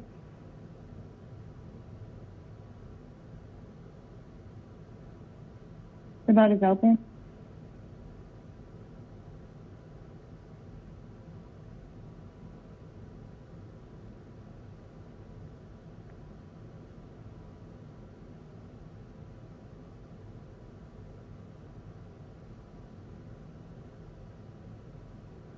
I believe that Mr. Matsakite had to leave the meeting.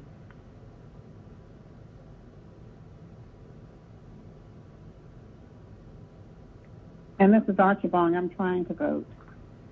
Okay.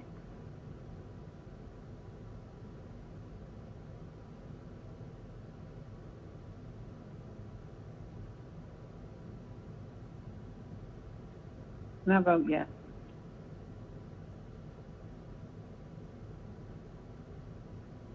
Okay, this was favorable, 4 yeses.